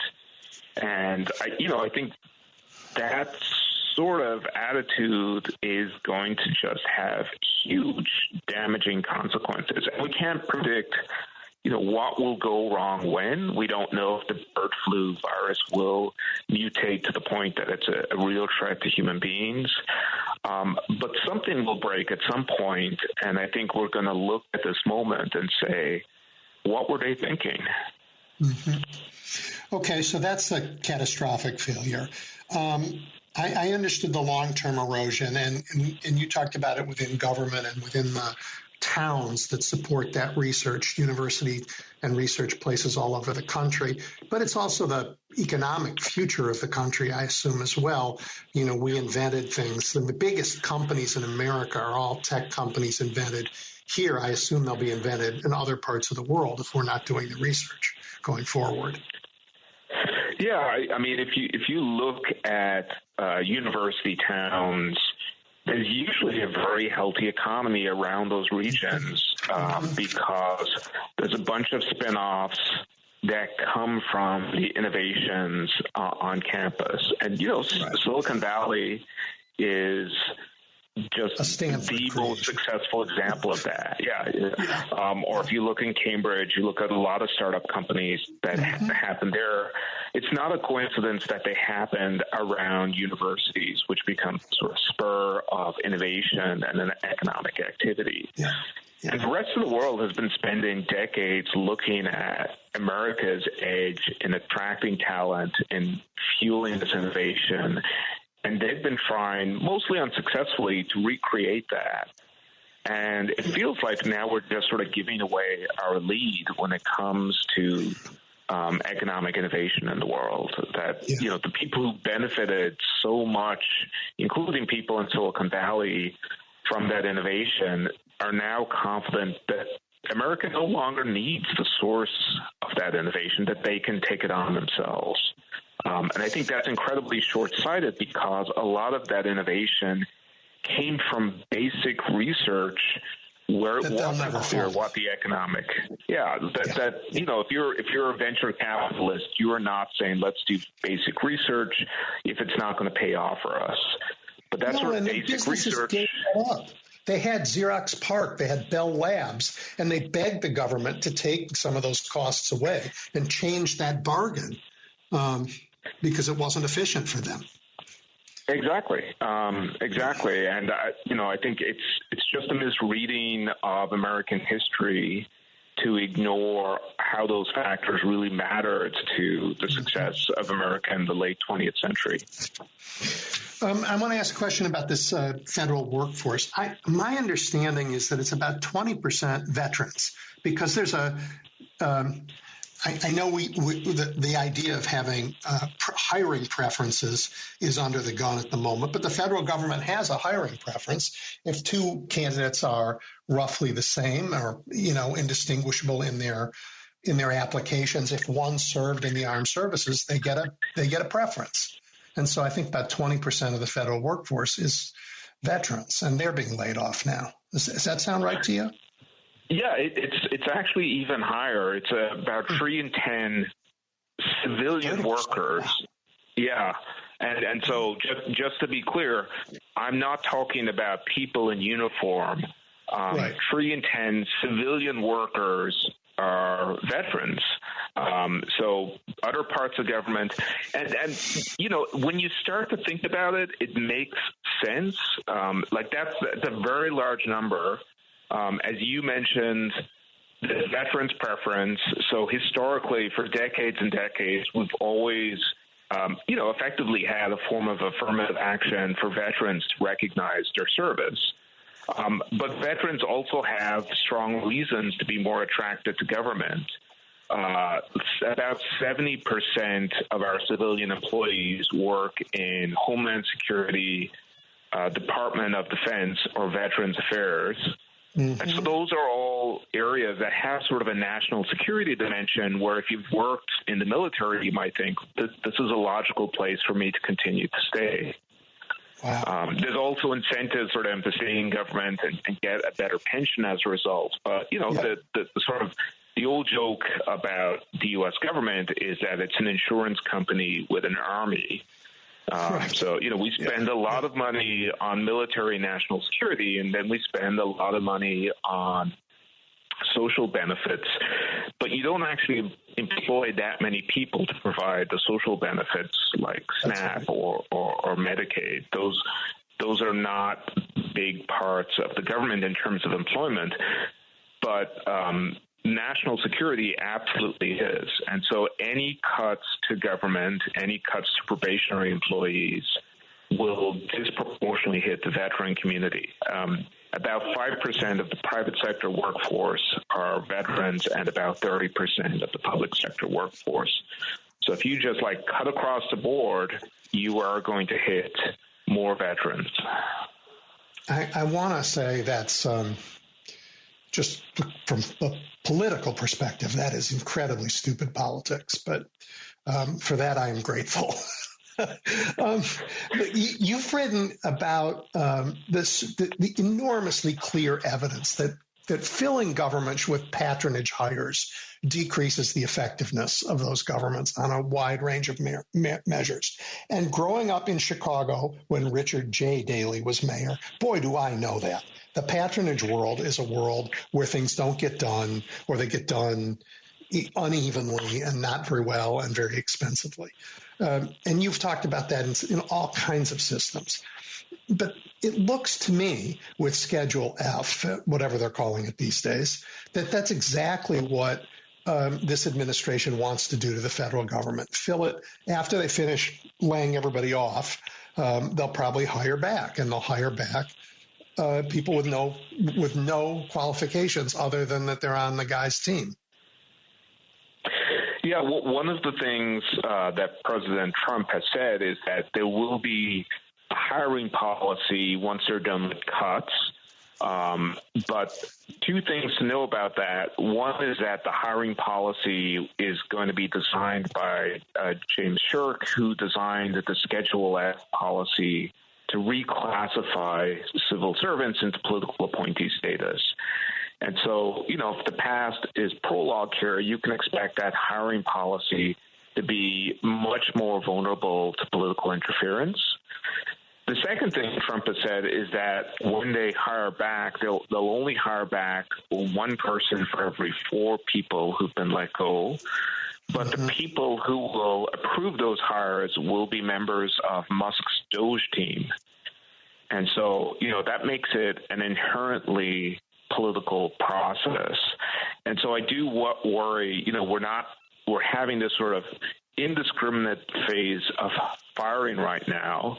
I think there's going to be more targeted phases where they're going to look for people they suspect are Democrats and fire them. And then when it comes to hiring, they're going to look for people that they suspect are Republicans and favor them. And when I say indiscriminate phase of firing, one thing I should clarify is that there is more layoffs occurring in agencies that are characterized as liberal than agencies that are characterized as conservative. And let me explain. Let me explain what I mean by that. Like, political scientists try to classify federal agencies by liberal or conservative dimensions. So, for example, we might think about the Department of Defense as a more conservative agency, CFPB, the Consumer Financial Protection Board, as a more liberal agency. And it's very clear that there are simply more layoffs occurring in those liberal types of agencies. And these tend to be smaller. You would think if they're really just trying to be efficient, they would look at the biggest agencies first. But that's not what they're doing, is it? No, they are not. As I said before, VA, DOD, and Homeland Security are, that's 7 out of 10 civilian employees are working in those agencies. And those agencies have been much more immune from cuts than smaller and more liberal agencies. Yeah. I think, let me go back to your Musk is in these financial systems as well. And I have this nightmare fantasy that the government will break, that people won't get their Social Security checks, or hospitals won't get the Medicare money that's coming to them, that fundamentally things will break. And they'll break at this, and people need these things. It's not like we can say, well, that's fine, they're broken, we don't need them. So that when they're broken, Mr. Musk can provide an alternative. Say, well, but I've redone X, and we'll do all this through there. Don't worry, you'll be taken care of. We'll do it this way. And we will have seen the taking of our government private. Yeah, so we're in this sort of era now where we're not quite sure of what Musk's intentions are. So some stuff is clear. He clearly wants a smaller government. He clearly wants many fewer regulations. And he is hoovering up federal data in a way we've never seen before. There has been no entity in history that's comparable to DOGE in terms of its access to our personal data across government. What is he going to do with all of that information? We still don't know. I don't know if the plan is to start building AI models using this government data and start testing them out on the public, rather than starting small and testing them in the private sector first. I don't know if the plan is to try and capture more government services, but at the moment, if you're regulating Musk's businesses, he can fire you. Or if you're regulating his contracts, he can fire you. And if you're potentially pursuing lawsuits against Musk, he can fire you. And some of those lawsuits are being dropped as we speak.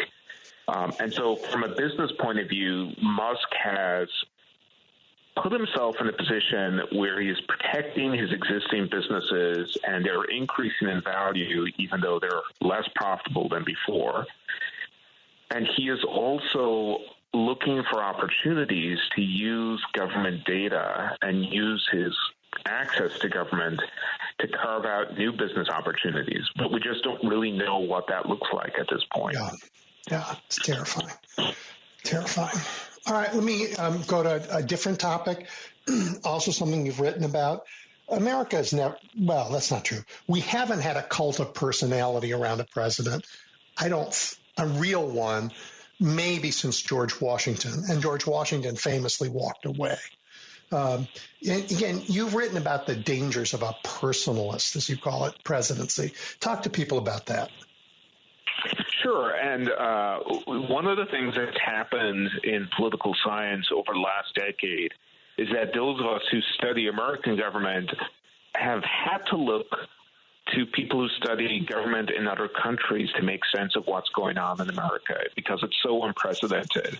And there are, a variety of concepts that have been helpful, including populism. But personalism is one of those concepts. And personalism is something we associate with weaker democracies, unstable governments, weak political parties. And so it on its face doesn't really fit with America. But when you start to describe what it is, it does very much describe the Trump administration now and the Republican Party over the last decade. Personalism means effectively you build a political movement around loyalty to the leader rather than a shared ideology. And then once in power, you build a legal infrastructure that protects the leader, ensure he benefits from power, puts family members and cronies in place, uses the legal system to target his enemies, to profit in private ways. And so it's sort of check, check, check. All of those things are happening now. We have Trump as a candidate who, really pushed anyone who questioned him out of the party. I think only 2 people who voted to impeach him remain in the Republican Party right now as elected officials. And you see him in a second term in a way he just didn't manage in the first term, turning government into this personalist infrastructure where, his private lawyers are now running the Department of Justice and cutting all of these shady deals in order to protect Trump, release his political supporters from prison, punish people for doing their jobs, in some cases, such as the January 6th prosecutors. And it really creates a sense of the state is built around the interests of this one individual rather than the interests of the public. Yeah. I worry because the news comes so fast that we talk about the news, and that has a bizarre normalizing effect. I've been a reader of your Substack newsletter for a long time, Can We Still Govern? And the arc of your writing is heartbreaking. And it sort of breaks, to see it over time, breaks out of this one thing that Trump's doing or another. You began writing, about the interesting things we can do to make government better and more efficient, and asking questions about, what's getting in the way of that. And now you're looking at government as a case study in what not to do. I mean, how do you feel that that over time transformation? It's really fascinating and heartbreaking. Yeah, I absolutely would prefer to be writing about innovations in government, tools to make government work better. And, every so often I still do. I find something that feels joyful and positive to me, that gives me hope for the future. But I also want to be realistic. And when the house is burning, you got to point out what's going on and not sugarcoat it. And so increasingly, a lot of my work is just trying to make sense of the news and give a broader perspective to it, in a way that, as you say, if you just read the headlines or if you just read the stories, it's always about some disagreement or some conflict, and it doesn't always give you the context that you need to really understand from a bigger picture, from a historical perspective, what we're living through. Yeah, I don't know that people understand that scholars become the scholars in the fields they do because they love them. And it is an enormous amount of time and an enormous amount of work and dedication. And, you picked a topic, how does government do its job better? Because it's something that matters to you.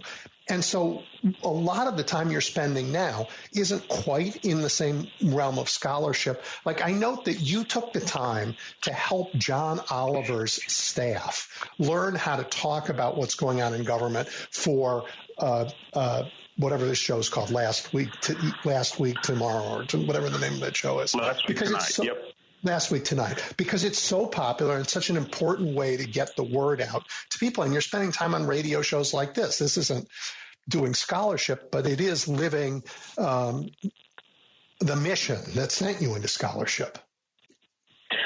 Yeah, it's been a transformation and not an entirely welcome one. I'd prefer to be spending my time elsewhere. And I think it just reflects what's going on with the world, where it was great when I could write my articles and my books that sort of explained how do we make government work better. Yep. And that assumed that we had a basic consensus that we all agreed government should work better, and that we agreed that having a non-political public service was a way to get there.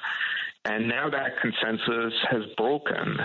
And so much more of my time now is just spent being a sort of a public explainer to remind people, well, why do we need a nonpartisan civil service? Why is that better than having a highly politicized system? And, for a few years, it's been warning, like, here's what we know from history and from research and evidence about this. And now it's more witnessing, here's what's unfolding before our eyes. Yeah. Well, as I said to you before, I'm very grateful that you're doing it. It's enormously helpful.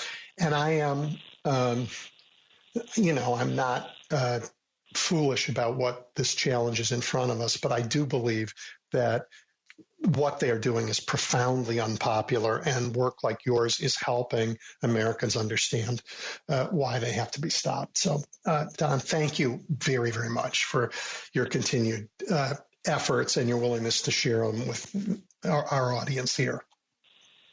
Thank you so much. It's a pleasure to talk to you. All right. Take care.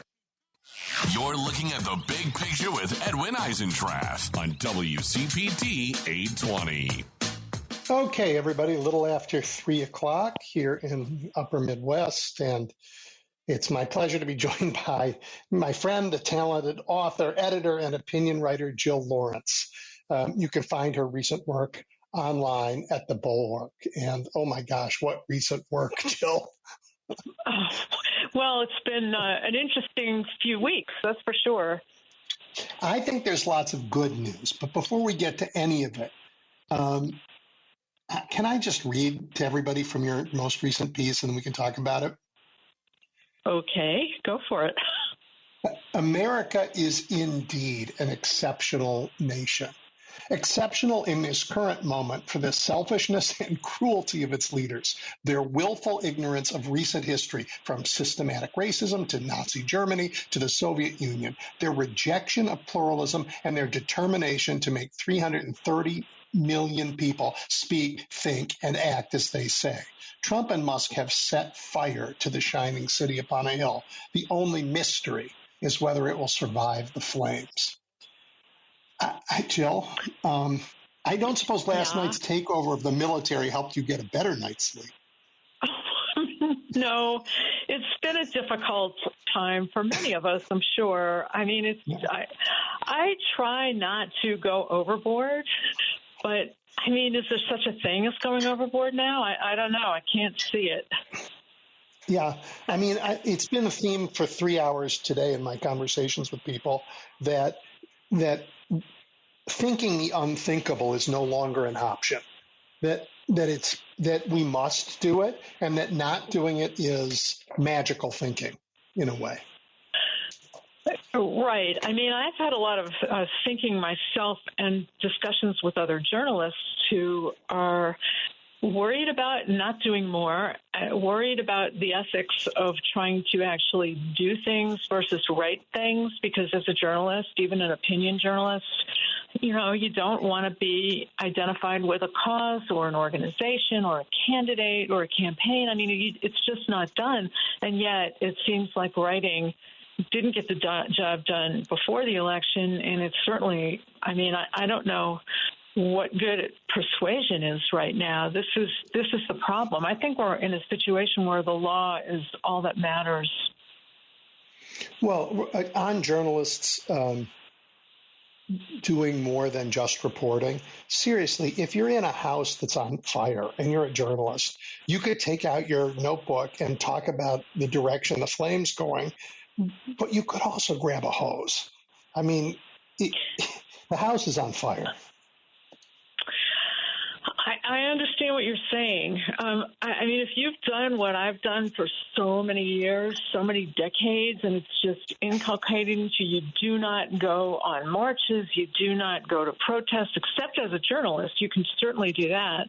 You don't want people to be able to attack your credibility by pointing out that you gave money to this or that. I mean, I've been very careful for many years, and it's a fine line, and there's been a lot of discussion about it.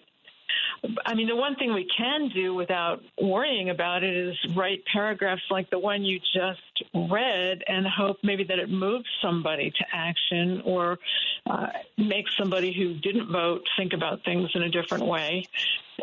It's a little indirect for the times. I know what you're saying. I understand it completely.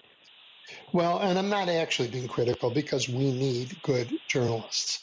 But you will be attacked, marginalized, undercut, and yes, even fired just for reporting the truth these days. So it's not, it's no longer a defense to say I have been nonpartisan. I have just stuck to the facts. The AP is not allowed in the White House because for some reason they think that body of water. By the way, the only Mexican I am sure we should deport back to Mexico is the Gulf of Mexico.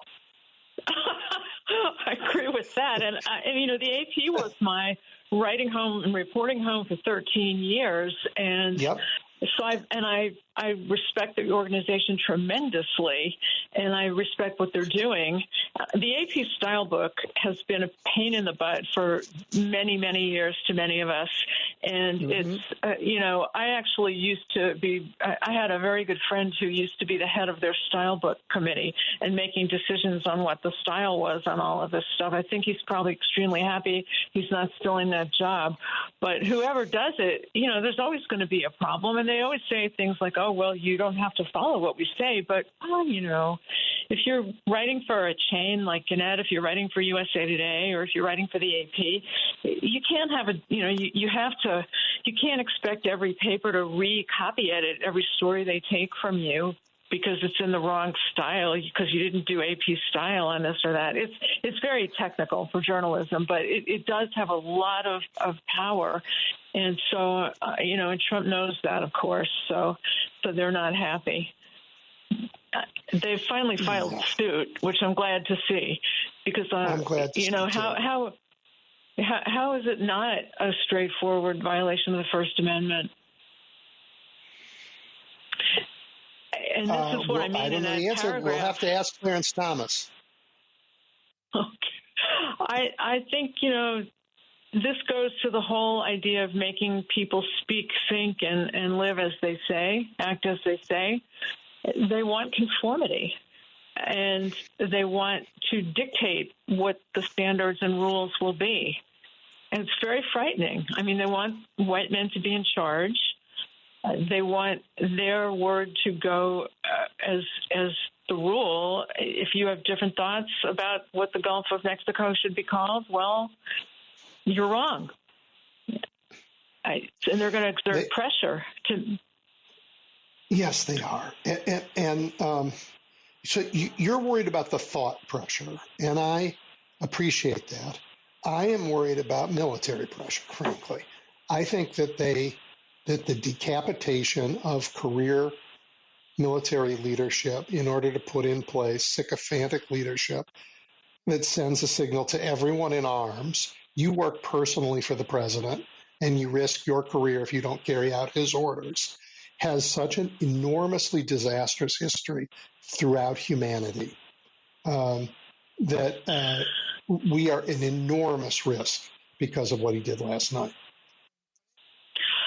I think that's true. I'm very worried about that. I mean, there's no shortage of things to be worried about, and maybe worrying about free speech is not the most important thing to worry about. Oh, it's yes, just the easiest thing to worry about. But no, it because is. It is well, absolutely. It goes to it's related to what he did with the military, and it's related to this idea of anyone. It's so laughable, given who the defense secretary is, to look at people who might be female or gay or black or whatever and say that they're a DEI hire when we've got a guy totally unqualified leading this department, totally unqualified, and it is very totally frightening what's going on there. I mean, the reason they're related, and the reason why I brought it up in the way I did was these military leaders, the chairman of the Joint Chief of Staff, General Brown, and the unbelievable admiral who has led the Navy, Admiral Franchetti, they have never been involved in politics. They have never crossed that line. They have been professional and have served Democratic presidents and Republican presidents multiple times. One of them, the chairman of the Joint Chiefs of Staff, was even put there by Donald Trump. And yet that independence didn't stop them from being fired to be replaced by toadies, true believers, dangerous folks. That's my warning to journalists. Right. I do think that in the case of the military, Trump wants people who are like him, and not just because they're white men. He wants them to have transgressions on their records, so the kind of people who aren't going to look down on him for, civil lawsuits about sexual assault or complaints or criminal findings, right? Yeah. Well, the guy that he has chosen is kind of he's very Trump friendly, and there's no chance that independence will morph into disapproval. And this was all foretold. Everything was foretold. This is what is so distressing. I wrote a piece before the election about how all he really needed to destroy the government was Schedule F, firing the civil service, and essentially getting rid of anybody who was independent or merit-based, and making it all completely people loyal to him and to MAGA and I guess to Elon Musk at this point too. But it was all right there. We knew they were going to do this if they got in, and that as we saw with all the lawsuits against Trump, you can't catch him. You can go to court and it's very slow, but you don't catch him in time. You don't catch up with him. You can't guarantee that there's going to be accountability or that there won't be permanent damage because the law and the legal system move slowly. So I agree with you in everything you're saying. I am not. I don't know. I'm not sure. I don't want to say I'm not because I don't want to put words in your mouth. I am optimistic that we are seeing a change that will matter around the country. We lost this last election for many reasons. The top of that list wasn't that most of the country thought Donald Trump would be a great president, or most of the country agreed with Project 2025. That absolutely was not the reason why he won. And yet he has these powers. But Americans are waking up, and I'm glad it's happening in the streets and in town hall meetings and online and at family dinners, more than having a Democrat stand up at this moment and try and take the national spotlight as the leader of the opposition. And there are some doing it, and I give them credit. But the Democratic brand has been sullied by 20, 30 years and billions of dollars of Republican lies. Most people know Democrats only because they know what Republicans say about them, not what they really are themselves. So I'm not, but they can't demonize the American people in the same way. And the American people are leading the opposition at this point, and increasingly so, and with increasing courage. I agree with you there, and I'm glad it's happening too. My worry is that there's going to be irreparable damage in the meantime. And, we just this afternoon, I don't know if you've even seen it yet, although you seem to be up on everything. Elon Musk sent an email to every federal employee saying, essentially, show your work in an email to me on Monday. Tell me what you did in the last week. And if I don't get a reply, I assume you're quitting. Yeah. So he's a thug and a bully, and he can send emails to everyone in the federal government because his own private server got shoved into the server stack at OPM, something that is an enormous security breach. I agree with you. There will be long-term real damage. There already has been. People have died all around the world because of this. I think that they are taking Iranians who came to America searching for a better life and deporting them to Panama, where they are now in the Darien Gap. They don't speak the language. They don't know anything about where they are. That's where they went after being locked in a hotel in Panama. Or they're taking Asian immigrants to the United States and sending them to Costa Rica. Again, this is just cruelty. Or locking people in Guantanamo. The list is long. The entire generation of young scholars in America, the postdocs and PhD seekers who are going to invent, I'm sorry, I'm on a rant, I apologize, who are going to invent the future for us are going to have their labs shut down. And so that's not just going to ruin their lives. They'll find something else to do, but it'll set the whole country back a generation like that cultural revolution that Mao's cultural revolution did to China. I agree with you. These people are terrible and they're going to cause lasting damage, but not forever damage. We're going to have to work hard to dig ourselves out, for sure. But when we do dig ourselves out, Jill, we cannot be like, unfortunately, Joe Biden, who I love, but we can't be like Joe and say we're going to be bipartisan and we're going to we're going to work together. We have to point the finger and say these insurrectionists are to blame for this problem. I want to take Mar-a-Lago, Jill, and if I had the power to do it, I would take it by eminent domain, and I would put in it the Museum to American Fascism. Wow. That was a great rant. I know. I worry about the federal government, the federal employee staff, people. Will anyone ever be idealistic enough to work for the government again? What's the quality of the federal workforce going to be? How are we going to get rid of all the people that Musk and Trump, embed over the next 4 years? It's just, I see unfortunately, there's an answer. The answer, Joe, is that they're going to crash the economy, and it'll be one of the better, more stable jobs. And people will take it that way. Well, unless, the government failed in the 1970s with a lot of talented people because the economy was terrible. I hope you're right. I hope it's the best. I hope it's the idealists. I hope it's people who really love their work. It's just so tragic to watch this going on in real time. And I do feel like the courts are trying, but they can't really keep up. And there was a great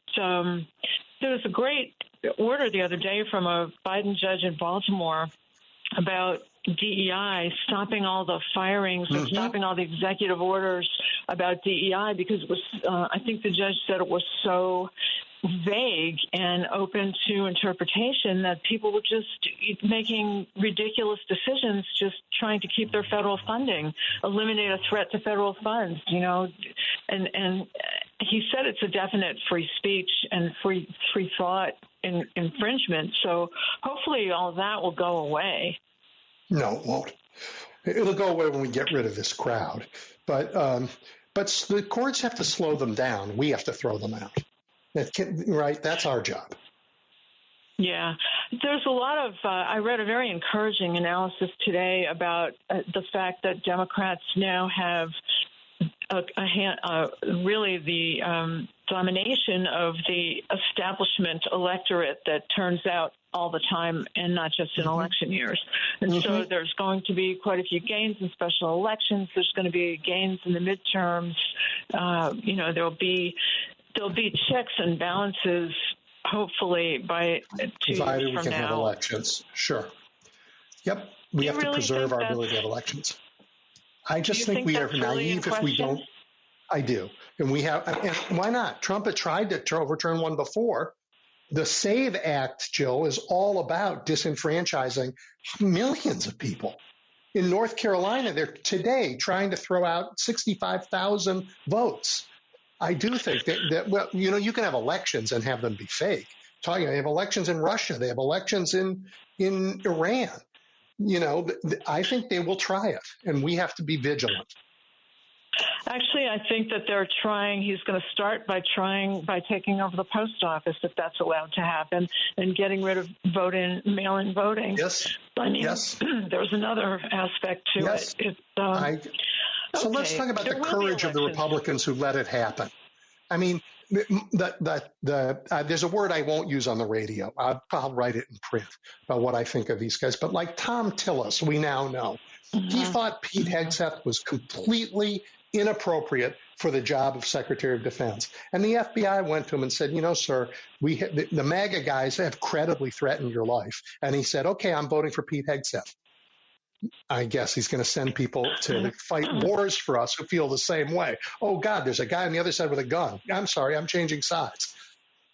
Same with Joni Ernst. She threw her entire career fighting for women in the military into the toilet because she was threatened. And I think, what kind of spine do these people have?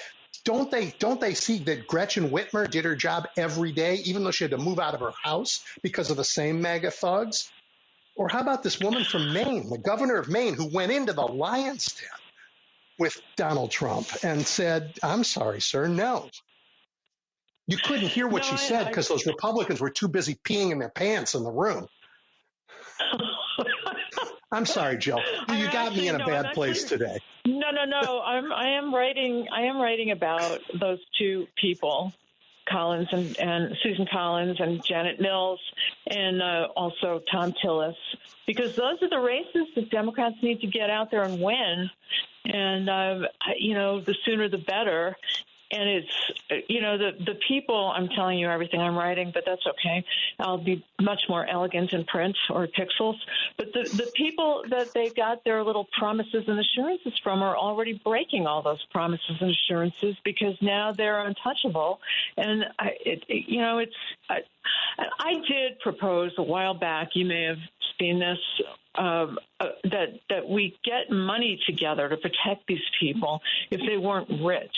If they needed help with physical protection or legal lawsuit, legal protection, if they needed to hire lawyers, whatever they needed, Republican or Democrat, to defy this guy, they should have what they need. But I don't think that ever happened, or else maybe they just didn't think it was worth it, the risk to their families or themselves.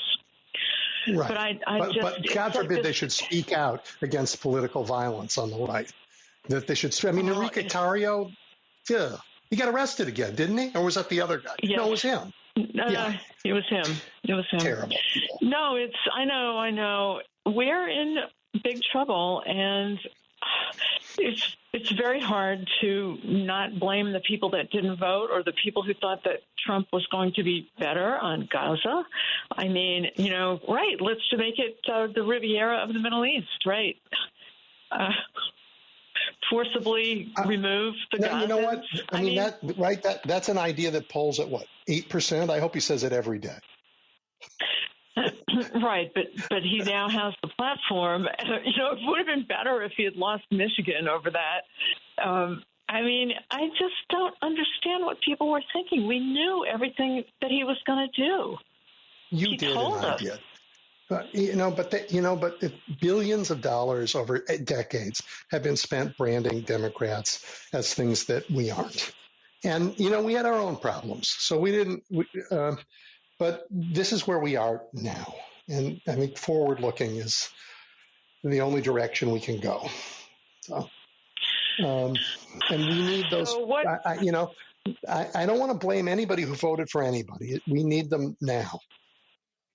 And if they want to come and say, you know what, it's time, we can't have this, he's gone too far, I don't care who they voted for last time. If the Democrats win the House, there's already about 100 articles of impeachment that could be written. Well, I think they don't have to impeach him. They don't have to impeach him.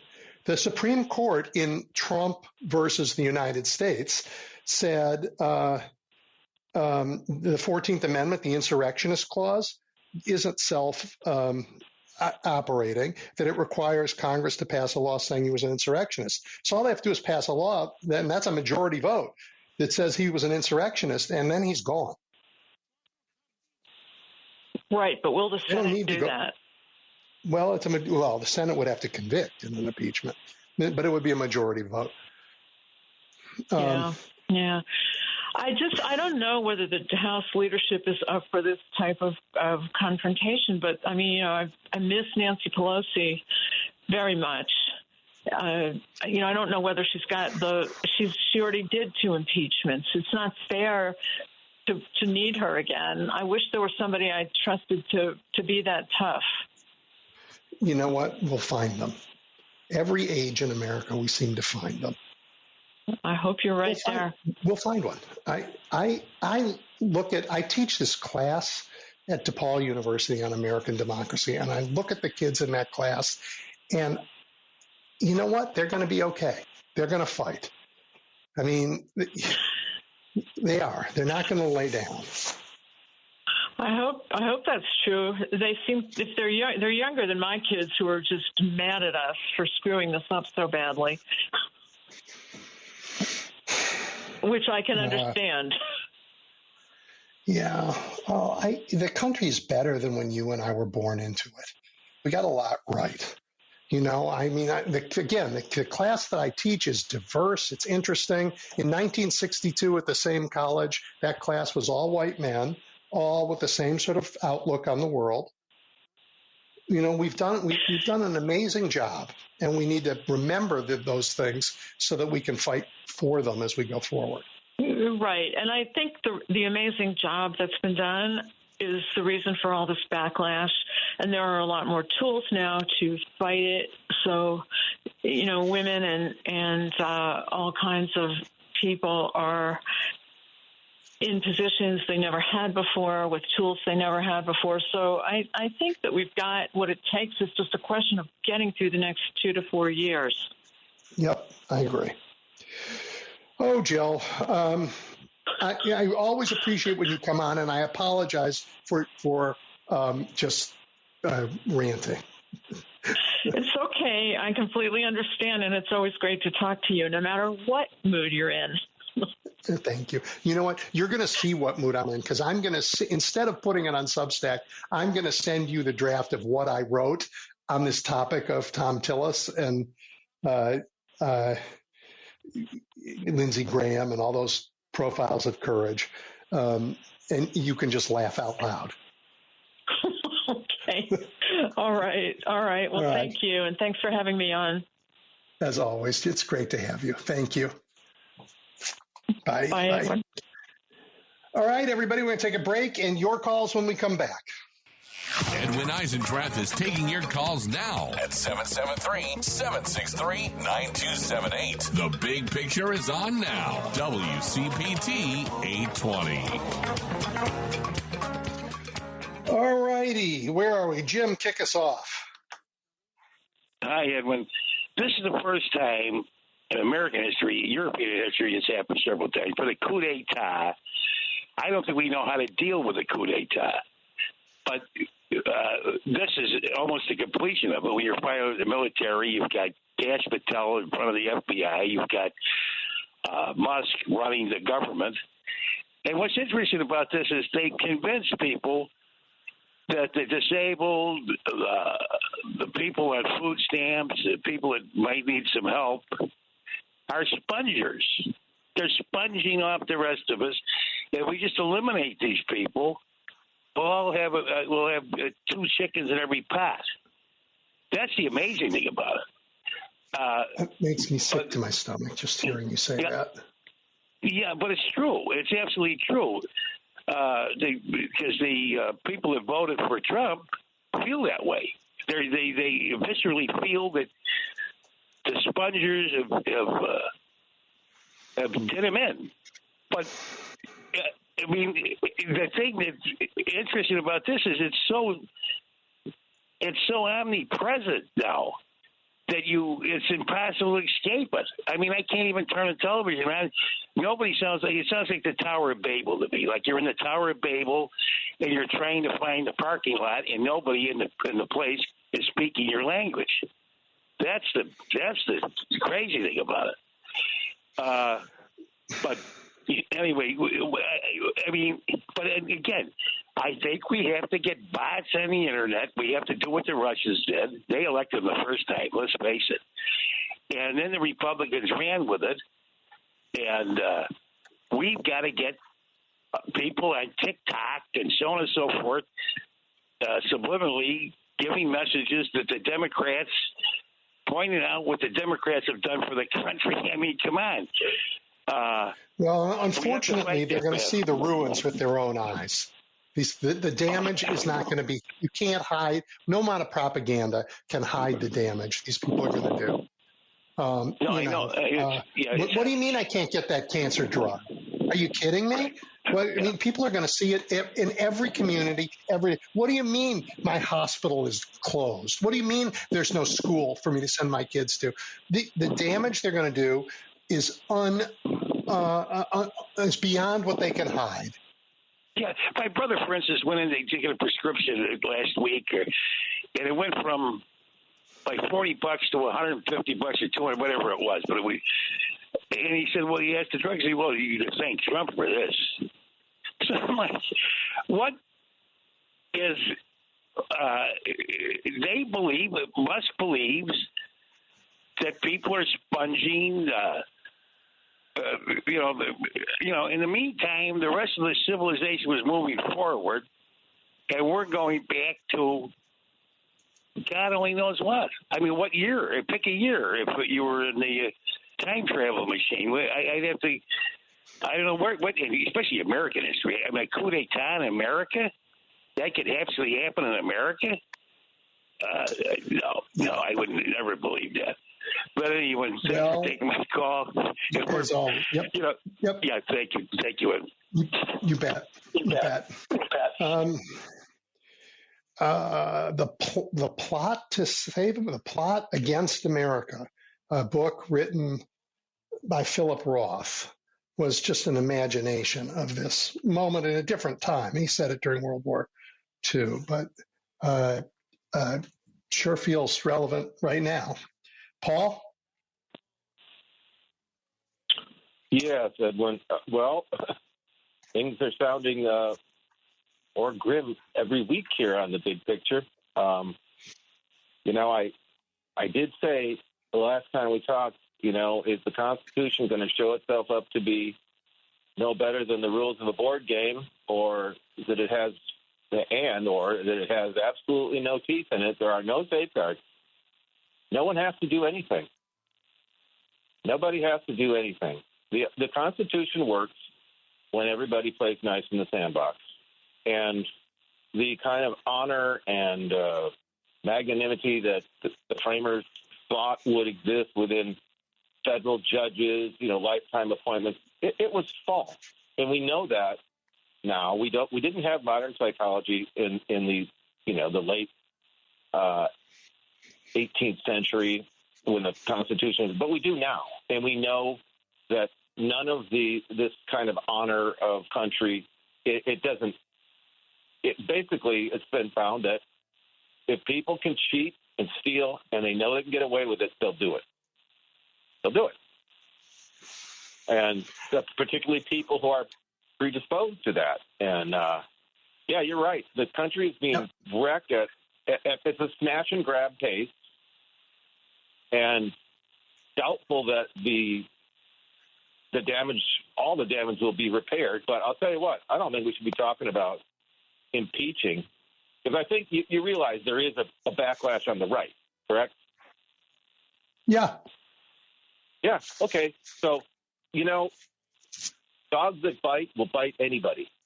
So what we need to start talking about is not impeachment. We need to start talking about putting Donald Trump and Elon Musk and J.D. Vance on trial for treason.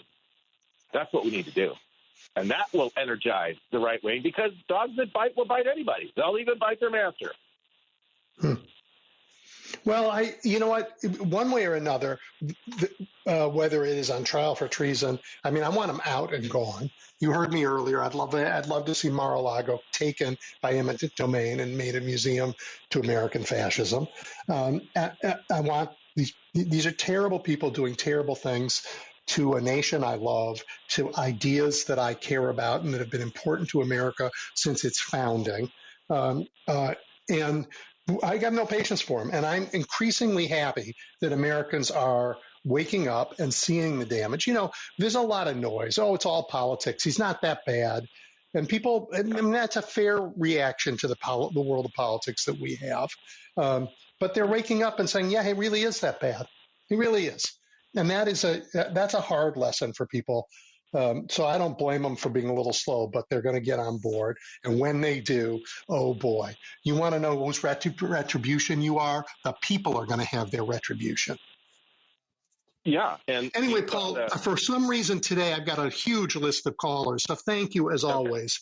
And I'm going to keep going. Sure. All right, Steve. Hello, Edwin. Good afternoon. Good afternoon.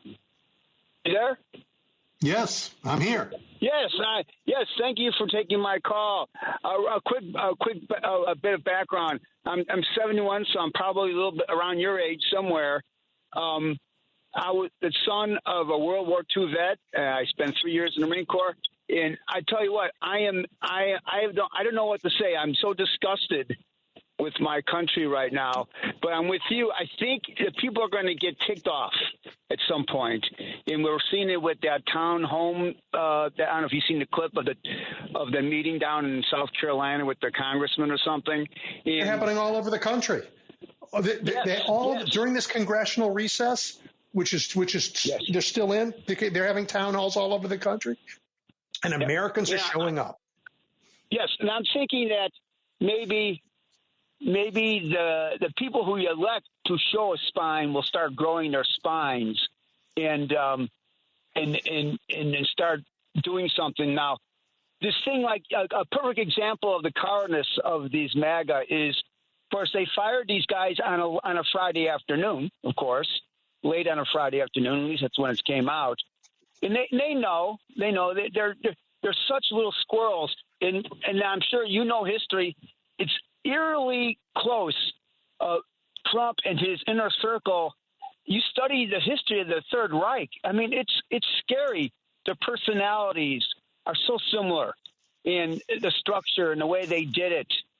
And people are so uneducated; they don't see it. They don't see it, and that's the scary part to me. The uneducation part of it. I think even the uneducated will get pissed off at some point. I think everybody will, and I don't. American patriotism has never required a college degree. It's never required. I mean, the folks who fought with George Washington, many of them couldn't read, but they knew we shouldn't have kings. They knew that everybody, the idea is everybody should have an equal shot. Mm-hmm. And if you think,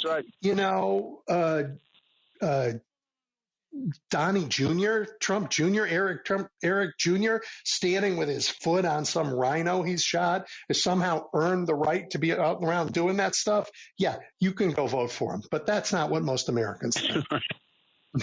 Thank you so much for your call. I'm going to keep moving because a lot of people do that. Hey, Edwin, can I say one last thing, please? The election, I've been thinking about it for a number of years. I just enrolled. I'm halfway through school. I quit 45 years ago for various personal reasons. I've re-enrolled in Northeastern in history and poli-science. And congratulations. Yes, and the election it's sort of like to quote Yamamoto in World War II. I only think they've woken up a sleeping giant, and I think that this might be our greatest time in American history. This could be like our greatest. Thank you for that opportunity. I appreciate that. Yes. Yeah. All right, God. Thank you. All right, we're going to move on, but thank you so much. Wow, a reference to Pearl Harbor and comparing this to that, because that's what Admiral Yamamoto was talking about. All right, Earl, you're next. Hey, Evan, thanks for taking my call. Great program again today. Thank you, Earl. What I wanted to say, what I wanted to say, I know I appreciate you letting me speak and everything. So I wanted to be kind of quick because I know you said you have a list of people out there. So what I wanted to be somewhat negative than you. I don't believe that America moves quickly. I don't believe that the justice system moves quickly. Legislation moves quickly. I think it takes forever. You got to go through subcommittees, committees, and then it has to get down on the floor and be voted on by the House, and then you got to go to the Senate, and then you have to worry about whether the president will sign it or not. And as a person, like I said last week, of color, the United States has not necessarily been that shining city on the hill when it comes to people of color. Now, white folks is another thing. Now, when you were talking about America a moment ago and how Americans believe in this ideology, but that was for white men.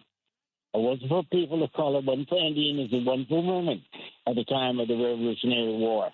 So I appreciate your optimism. I appreciate your frankness and your willingness to kind of gloss over the length of time that black folks and Native Americans and people of color have suffered in this nation. Okay. So, but that's what Earl, don't go away. I have a question. I want to just clarify one thing. Sure. Really, it's important to me. I absolutely agree with you that American history has been full of cruelty, and crimes. And slavery probably highest on the list. Although what we did to Native Americans is also unconscionable in ways that we can't talk about. But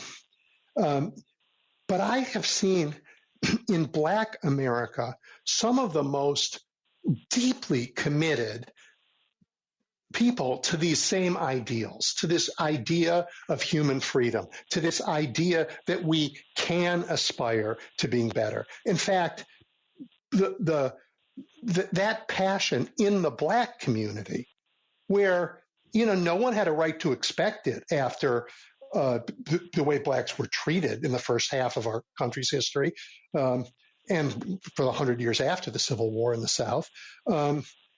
But that passion for freedom has kept that spark alive in America, has inspired it for another 100 years. So I don't think anybody is left out of our history, even if they've been treated badly by it. Well, I tend to be, from a minority point of view, I'm not going to say minority point of view.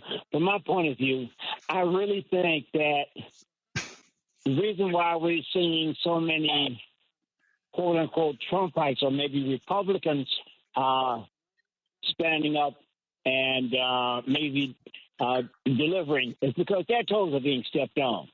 But once they perceive that their toes are not going to be stepped on, I think they're all going to stand down like before, and the wheels of justice are going to grind very slowly again, as long as they don't feel like they're being persecuted or taken advantage of. So we just have a different point of view there. Okay. Fair, absolutely fair, Earl. I appreciate it. Thank you for that. Buddy, thank you. You bet. Marty, you're next. Hi. Happy Saturday, Edwin. Thanks for taking my call.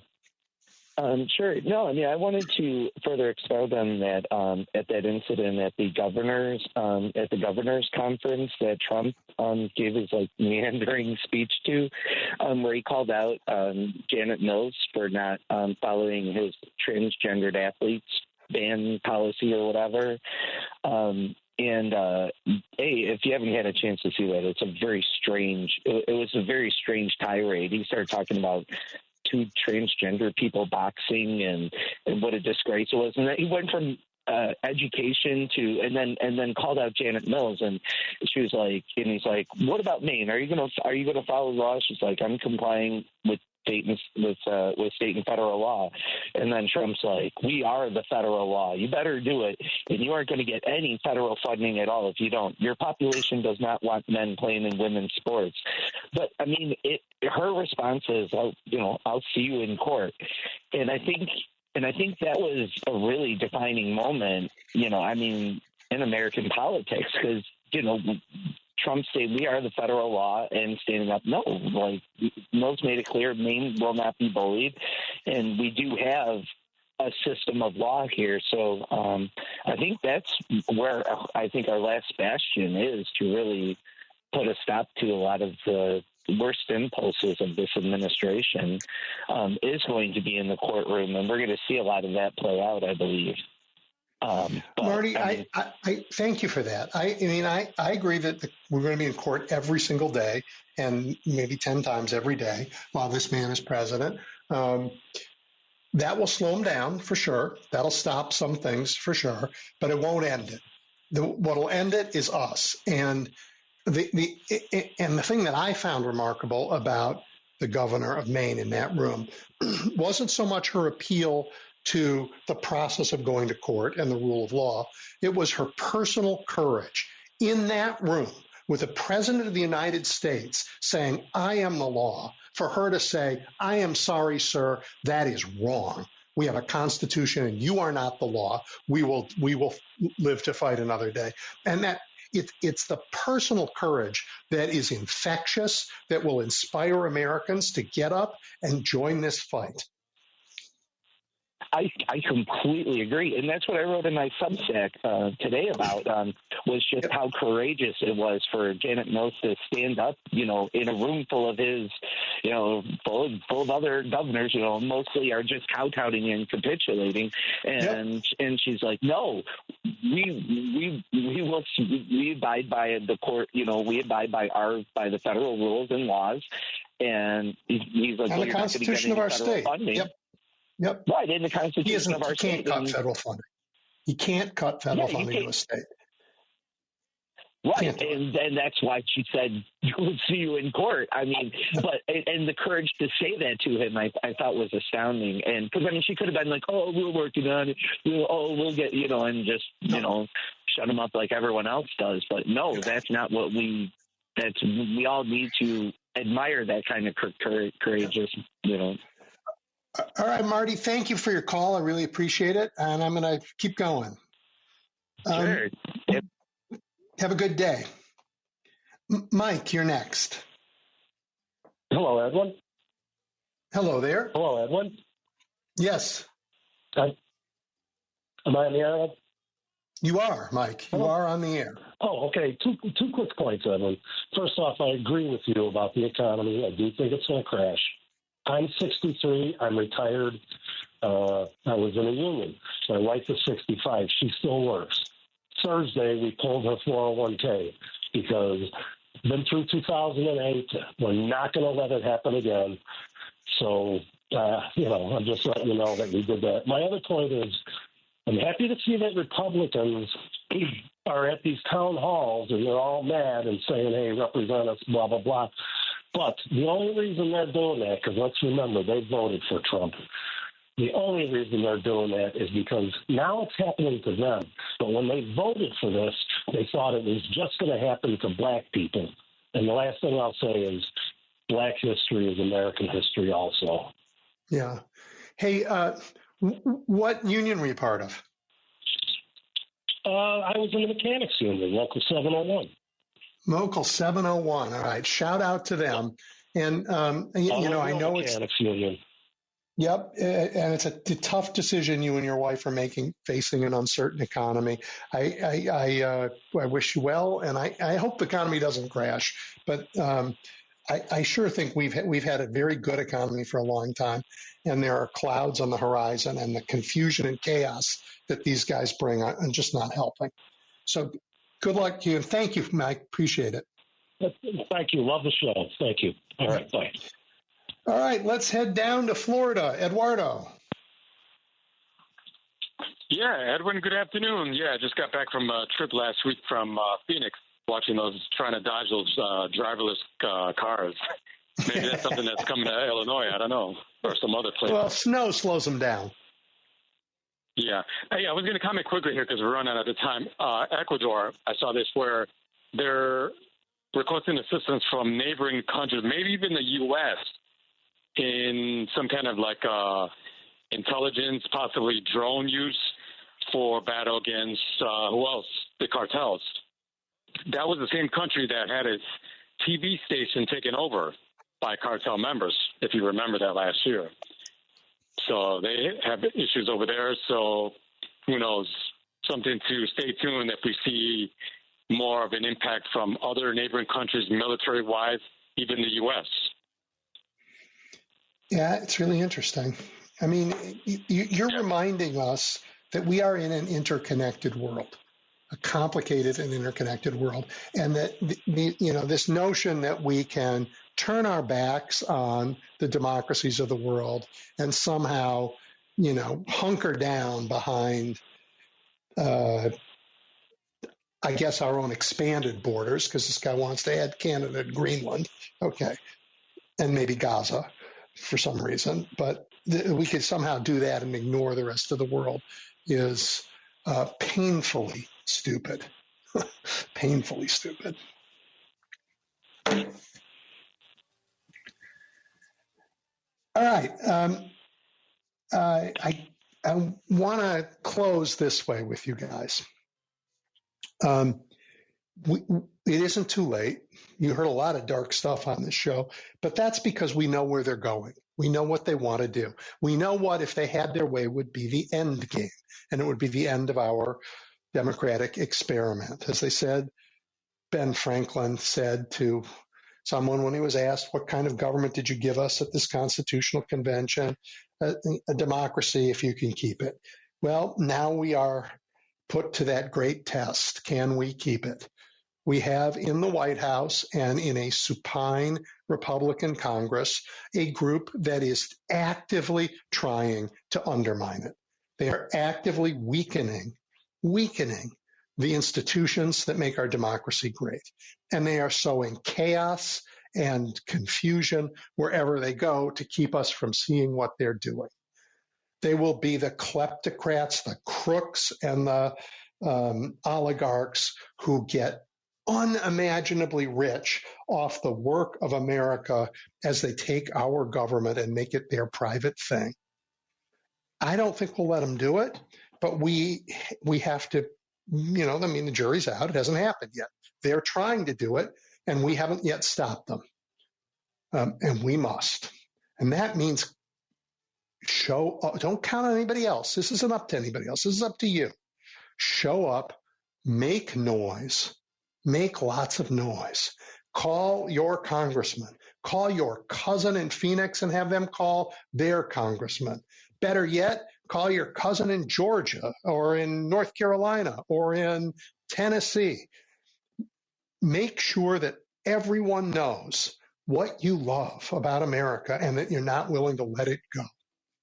And if we do that, and if we do it loudly and protect our rights to vote in our elections, then when we show up, as we must in Wisconsin soon, in April, first election to keep a Supreme Court, which, by the way, will preserve a path to winning the White House and keeping Congress. And if we lose that, well, we lose one path. We can't afford to lose many more of these paths. We have to win these elections. And we have to win them soundly. Because you know what? They're trying to throw out votes when they lose. They're not interested in elections. They're interested in power. Show up. Show up. They can spend whatever money they want demonizing the Democratic Party. They can't hate the American people and expect to be allowed to rule. So get out there, make noise, join with people who voted on the other side. It doesn't matter.